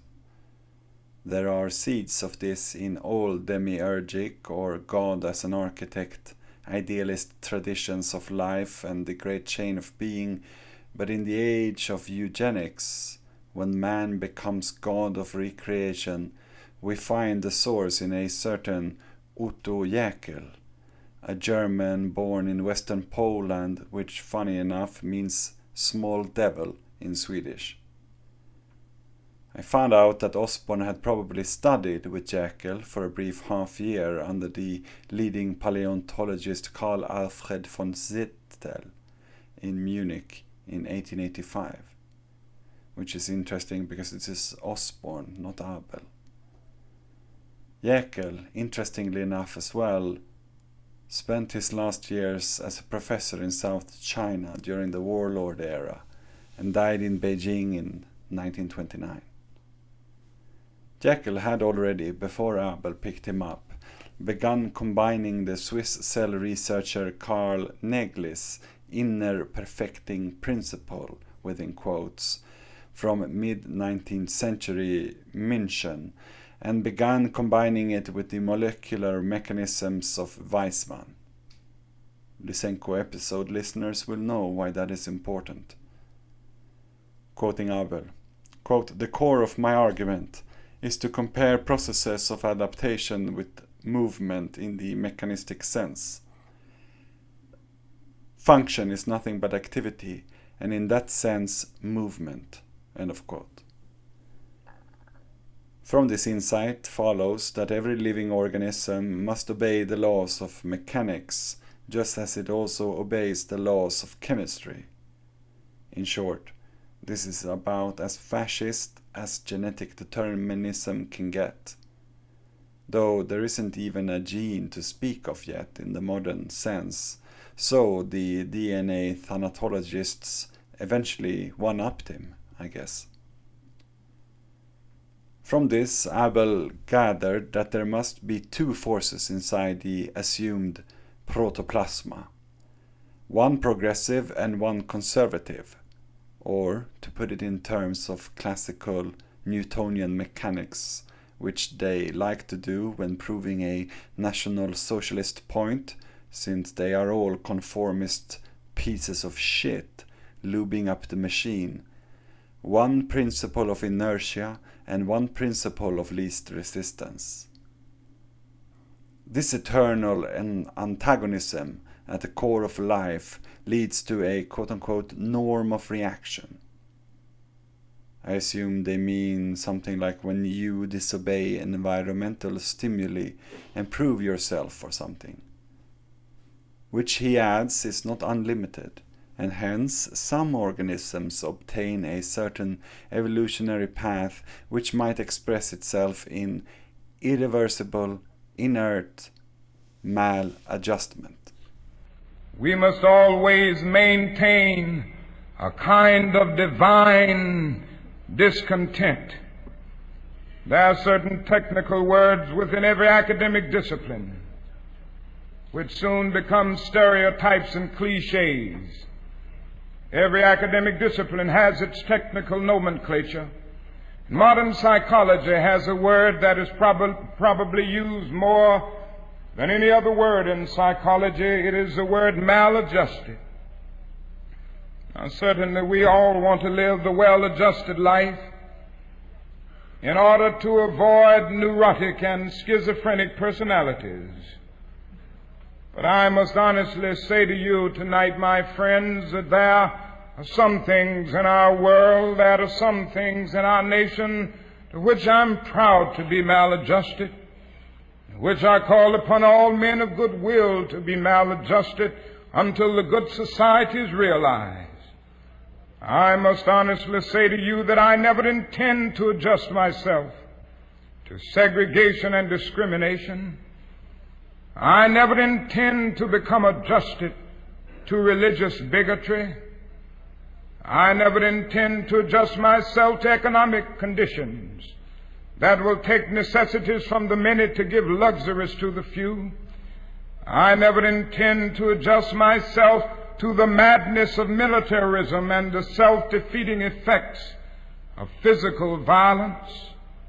And I say to you that I am absolutely convinced that maybe the world is in need for the formation of a new organization, the International Association for the Advancement of Creative Maladjustment. And through such maladjustment, we will be able to emerge from the bleak and desolate midnight of man's inhumanity to man into the bright and glittering daybreak of freedom and justice. Fucking right on, man. Fucking right on. What a hero. Oy, oy. Now, returning to that letter between Noble, the fraud discoverer, and his boss, T-Rex Osborn, second generation bone warrior, president of the American Museum of Natural History, co-founder of the eugenics movement, and personally receiver of Hitler's first American honorary doctorate, and their discussion over the paleontological colleague Abel's inertia theory of Jewish and leftist maladjustment. And we return to it, for in the letter there is a casual passage that makes you sit up and take notice. Before he began the substantive argument, Noble wrote the following 2 sentences. Quote, I look back with great pleasure on the many pleasant hours that I spent in Professor Abel's apartment in Vienna. The memories of our trip together around old Vienna are perhaps the most pleasant of my visit to Europe. End of quote. That's right. Of all the people Noble could have picked as hosts when visiting Vienna to eventually prove Kammerer a fraud, he picked Kammerer's arch enemy since before the First War. Leader of the Bear Cave, the most fascist of all secret societies at the Austrian capital's university, members of which would go on to define the science of maladjustments during the Third Reich.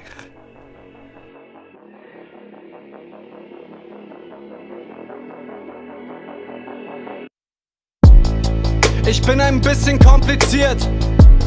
Ich hab nie so richtig funktioniert. Ich bin defekt, so oft mit Menschen kollidiert. Und im Endeffekt ist alles ständig eskaliert. Ich sage dauernd dumme Sachen, aber halte mich für schlau. Ich will, dass alle klatschen, ich bin süchtig nach Applaus. Ich bin zu laut, ich bin ein trauriger Clown. Heute lachen sie mit mir, morgen lachen sie mich aus. Ich kann kaum laufen, aber sieh mal wie ich tanz. Unsicherheit überspielt mit Arroganz. Ich hab es denen, die mich mögen, niemals einfach gemacht. Dinge einfach gemacht, die man einfach nicht macht. Doch bin ich bei dir, ist alles anders, alles inklusive mir. Du hast mich ein kleines bisschen repariert, denn bist du da, bin ich nicht mehr dieser Wichser, der ich war. Bin ich bei dir, ist alles anders, alles inklusive mir. Du hast mich ein kleines bisschen repariert, denn bist du da, bin ich nicht mehr dieser Wichser, der ich war. Und du hast mich scheinbar noch nicht satt, nur eine Frage der Zeit, bis ich es einmal mehr verkack. Denn ich bin ausgezeichnet darin, Menschen zu enttäuschen. Am allerliebsten Menschen, die mir am meisten bedeuten. Ich war ein schlechter Schüler, schlechter Bruder, schlechter Freund. Ich würde gerne sagen, ich hab nix bereut. Aber das Leben ist kein Coco Chanel Zitat. Ich hab der ganzen Welt gesagt, dass sie sich ficken soll. Ich nehme Dinge zu persönlich, ich bin dauernd eingeschnappt. Alles endet im Desaster, was ich angefangen hab. Ich wollte immer unbedingt, dass alle denken, es wäre mir egal, was alle denken. Doch bin ich bei dir, ist alles anders, alles inklusive mir. Du hast mich ein kleines bisschen repariert, denn bist du da, bin ich nicht mehr dieser Wichser, der ich war. Bin ich bei dir, ist alles anders, alles inklusive mir. Du hast mich ein kleines bisschen repariert, denn bist du da, bin ich nicht mehr dieser Wichser, der ich war. Ich bin ein bisschen kompliziert. Ich hab nie so richtig funktioniert. Ich bin defekt, so oft mit Menschen kollidiert. Und im Endeffekt ist alles ständig eskaliert. Doch bin ich bei dir, ist alles anders, alles inklusive mir.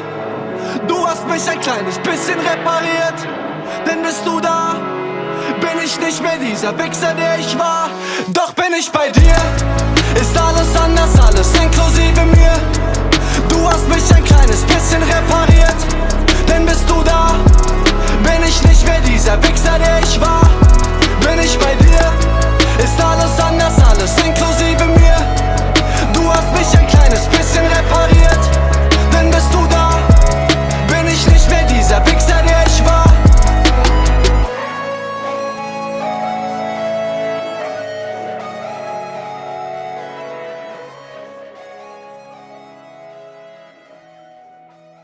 The fact that there is no documented correspondence between Noble and Abel, even though they did meet and spend a lot of time in Vienna, the same year as the discovery and the suicide would take place, suggests that it was made to disappear. But if we take this stance, assuming that Noble has something to hide, we got to ask ourselves if Noble was merely lured to Vienna by Abel. For example, as Taschwer suggests, with the promise that he would make one of the greater discoveries of his life in the Biological Research Institute? Or was he, as Taschwer also suggests, actively involved in the possible act of sabotage? Quote, "In any case, it requires some explanation why this young amphibian and reptile expert from New York took an expensive trip of several weeks at the beginning of 1926 to inspect a specimen in Vienna that had been examined by a number of zoologists in England a good 2.5 years earlier. Certainly, the midwife toad was then, against Kammerer's wishes, elevated to the status of experimentum crucis in the scientific journal Nature, i.e., the experiment whose failure would cast doubt on the neo-Lamarckian assertion of the heritability of acquired characteristics. But the fact that ink injections could be discovered so easily came as a complete surprise to everyone, but maybe not for Noble." End of quote. According to most people who surrounded Gladwin Kingsley Noble, he was not, to put it politely, a very pleasant person to be with. Even his colleagues at the museum agreed with the assessment that the curator of the reptile collection was, quote, exhausting, quote, had an overly developed ego, and behaved rather anti-socially, which even his own wife confirmed. William Bateson's son, Gregory, whom you will remember as present during Kammerer's British seminars, described Noble as a, quote, coarse ruffian, end of quote. And it was precisely this reputation that Noble enjoyed among those English zoologists who knew him, according to Köstler. The founder of the zoological department at the University of Jerusalem remembered Noble after the war as a quote-unquote very exquisite pig. Now, if they did hatch the plan together, they probably did it in New York during Abel's visit, and it is strange that right after the Austrians' visit, during Noble's next major public speech at the British Association for the Advancement of Science in Southampton in August 1925, he was, to MacBride's surprise, talking negatively about Kammerer's experiments, which had now received approval in the journal Nature. We must wonder then, why was he already so focused on the rotting calluses of Kammerer's midwife toad when the Anglo-Saxon world's finest scientists had already concluded it wasn't a forgery? And it fits into the picture that Noble, apparently, according to colleagues, lived the rest of his career in fear that someone might manipulate something in his laboratory. If it was Kammerer himself, as was claimed, why the paranoia? Having painted now a picture of those involved and their motives, which were very much the motives of the time, in order to get some answers to some of the postulated questions, we need to, as is often the custom in crime investigations, return to the crime scene itself, the University of Vienna, which at the time is made up of a broken kaleidoscope of more or less secret formations. In the early spring of 1925, Hugo Bettauer, a Jewish writer, was murdered. His murderer, a certain Otto Rostock, was a member of the NSDAP and was sent to a psychiatric institution after the crime, but was released after just 17 months. 2 months later, serious riots took place at all universities in Vienna after a social democratic local councillor in Mödling, near Vienna, had been murdered shortly before. Just as they were behind the murder itself, right-wing extremist groups were also behind the riots. The University of Vienna had to be closed for 5 days. After a long year of similar incidents, witch hunts of declared alien elements within the student body, early attempts at purges, etc., by the autumn the most militant and uniformed student groups, such as the Swastikalers, threatened in the Nazi press that, quote, something will happen in Vienna that Vienna has never seen before. We warn the authorities who have the power to eliminate criminal sons of the desert! Exclamation mark. End of quote. The university professors section of the secret Deutsche Gemeinschaft or German community were pulling the strings in this campaign, and industrialist members probably funded the inorganic student faculties. We don't know if Othenio Abel was organized in this particular German community specialist group, but some of his close professor friends and Bear Cave participants were, namely Rudolf Muck. Considering their defamation campaigns against those Jews and leftists who had managed to get a professorship, a small act of sabotage at the Biological Research Institute and Kammerer seems almost harmless. He wasn't even a professor after all.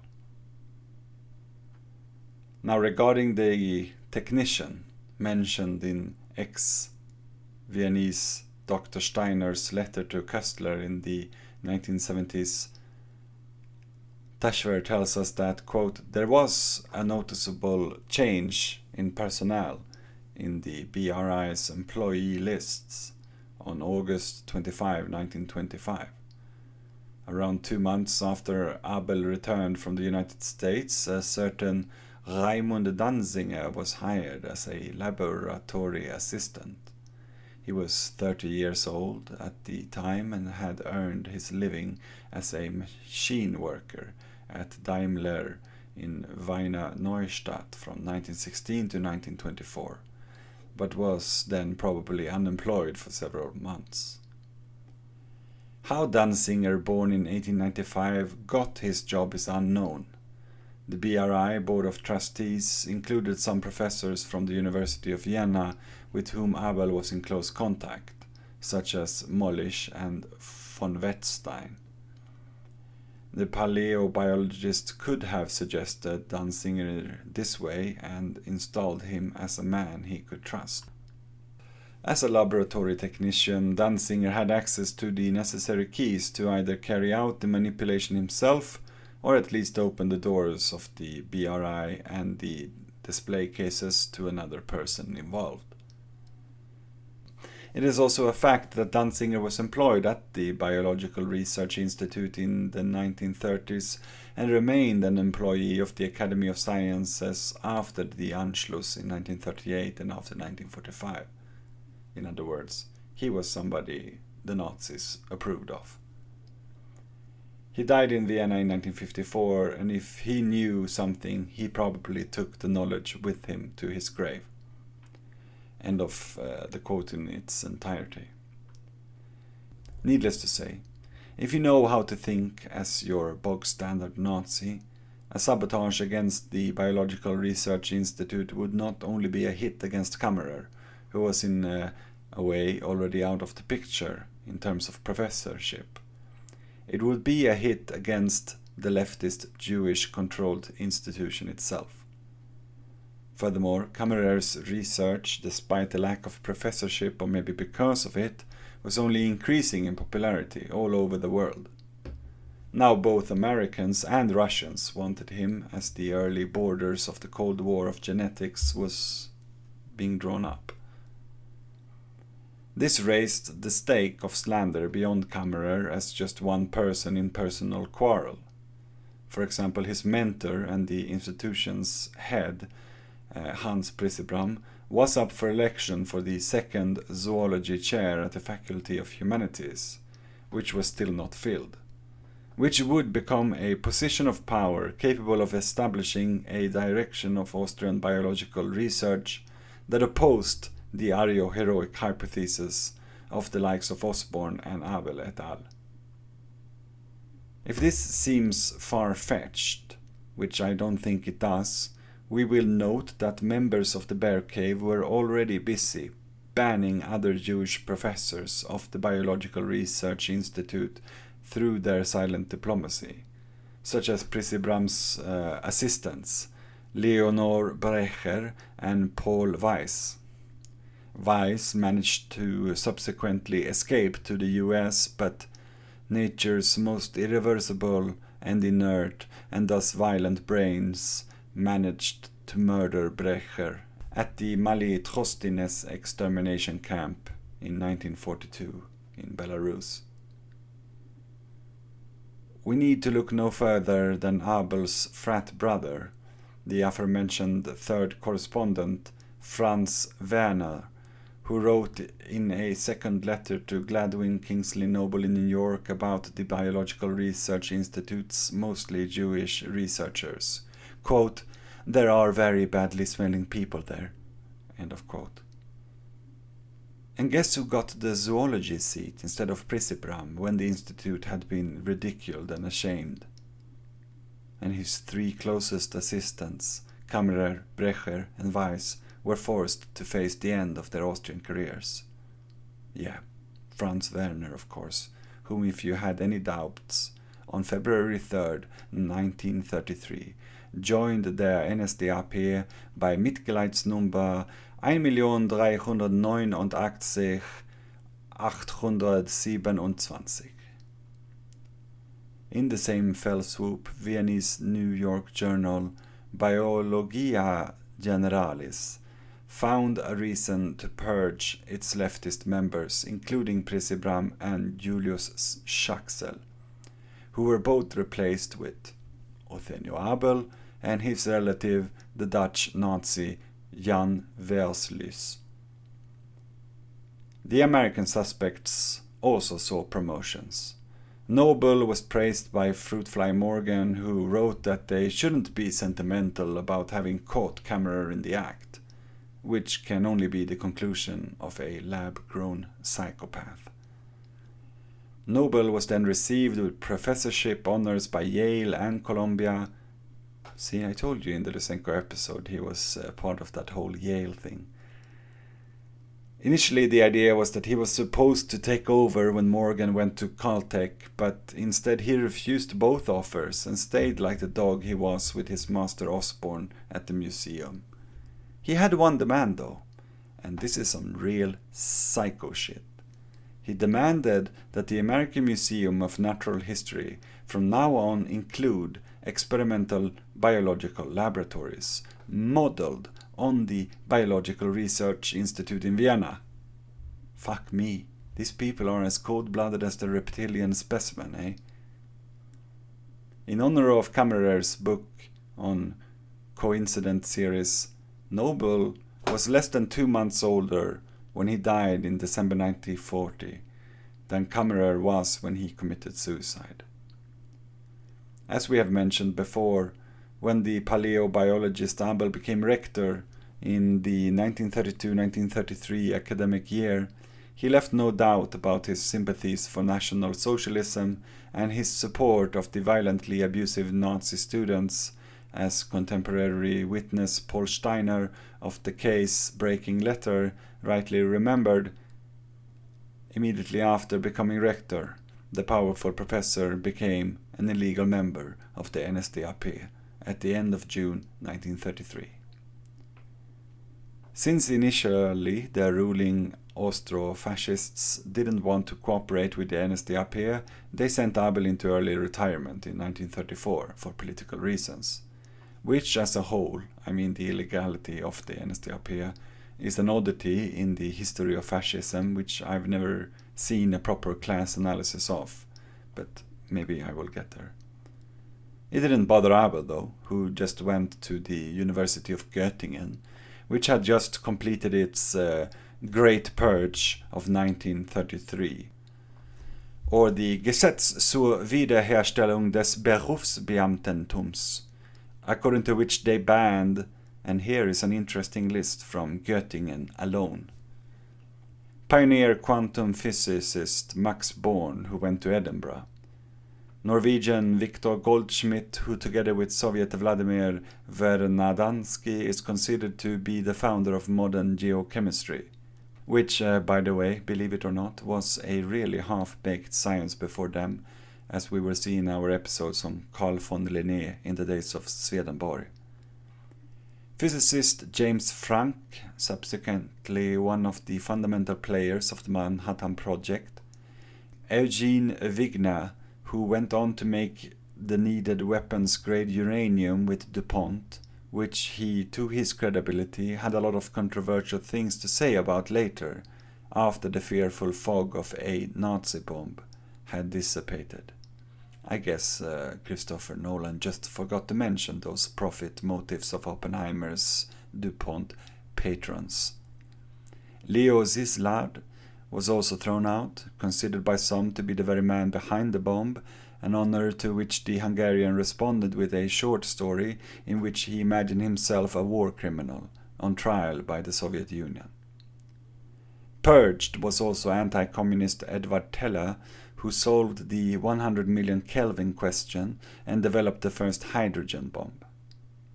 Edmund Landau of the numerical Landau's problem, which remains unsolved to this day. And finally, though there were plenty of others, algebraist Emmy Noether, whom Einstein and many representatives of the field remembered as the most important woman in the history of mathematics. With so many leftists and or Jews finding themselves at an evolutionary dead end in German academia, I'm sure Abel felt right at home. The Nazis didn't get an atomic bomb, but, you know, I'm sure he brought some of his dinosaur bones from Nebraska. After the Anschluss, he returned to Vienna for a visit, and seeing the swastika flag flowing over his former alma mater was, he declared, the happiest moment of my life. After the war, he was again retired and hid away in Mondsee, like many others of his kind, as that Austrian village became known as a post-Nuremberg Nazi colony.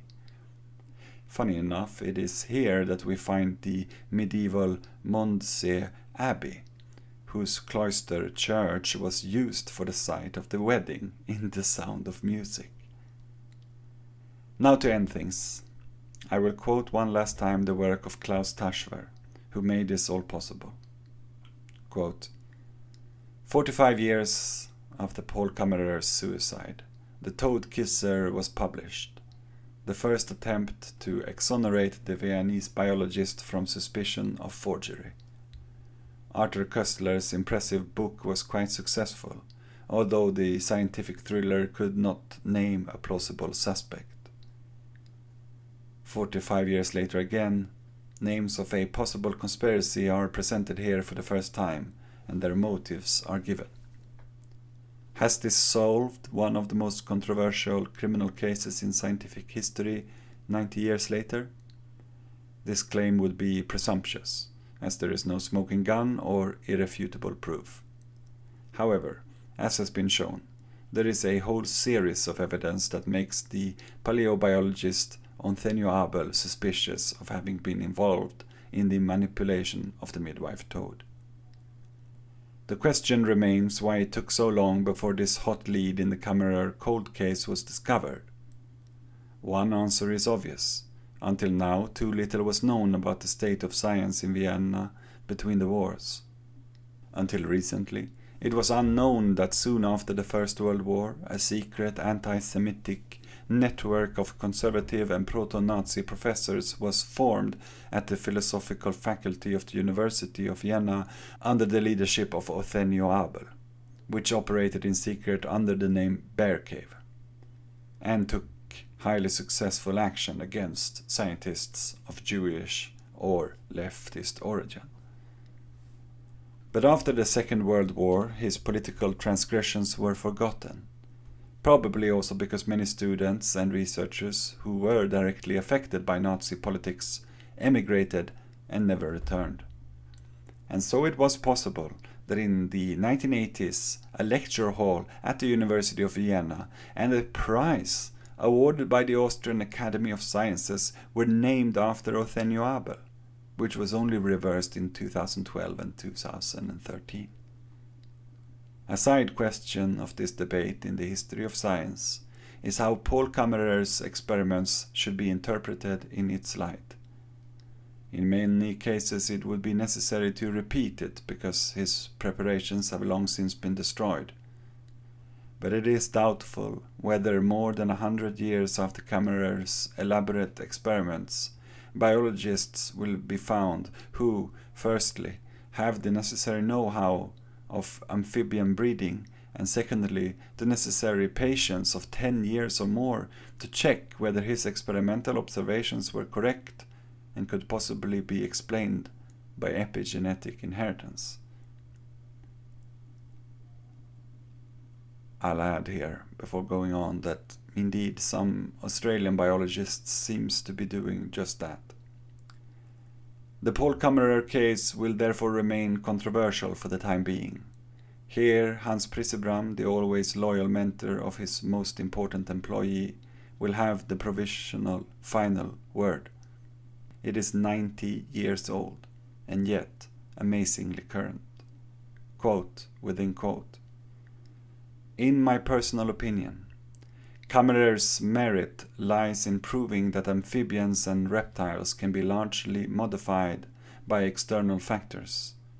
He was probably not able to prove the inheritance of acquired factors perfectly, but he provided valuable material for answering this question. However, the publications of others in recent years clearly show that it is not indifferent to the offspring under what conditions the parents lived. End of quote in its entirety.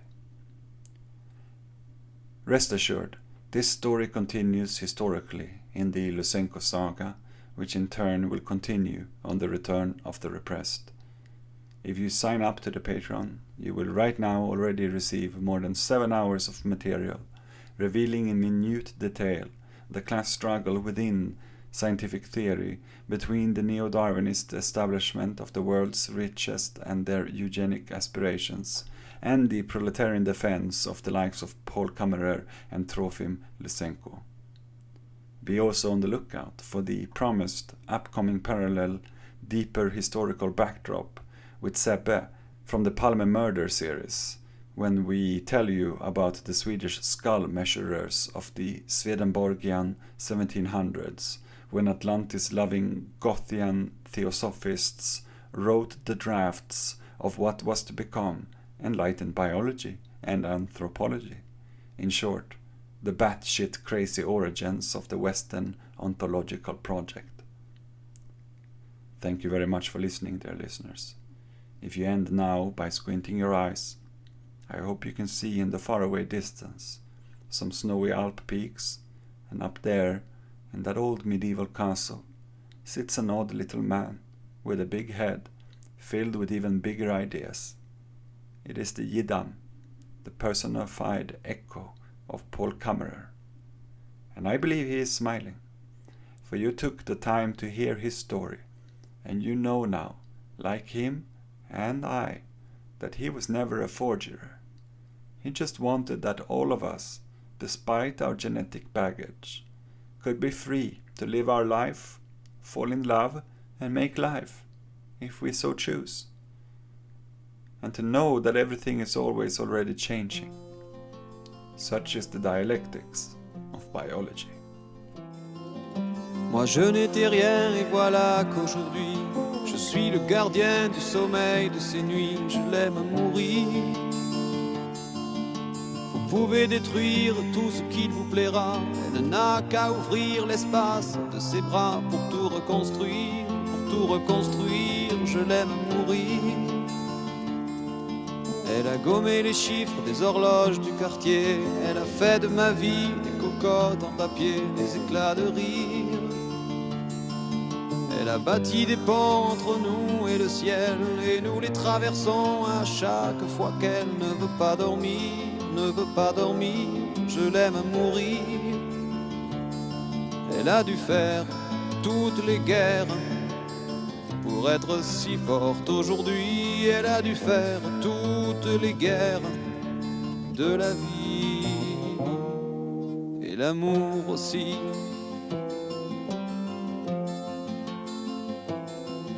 Elle vit de son mieux son rêve d'opaline, elle danse au milieu des forêts qu'elle dessine, je l'aime à mourir.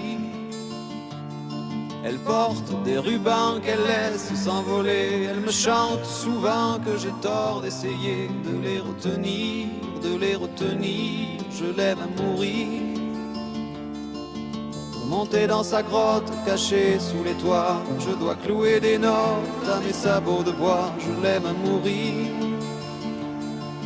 Je dois juste m'asseoir, je ne dois pas parler, je ne dois rien vouloir, je dois juste essayer de lui appartenir, je l'aime à mourir.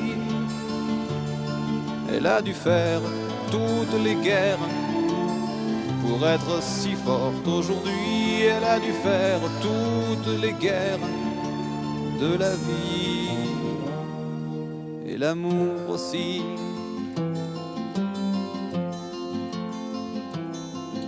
Moi je n'étais rien, voilà qu'aujourd'hui je suis le gardien du sommeil de ces nuits, je l'aime mourir.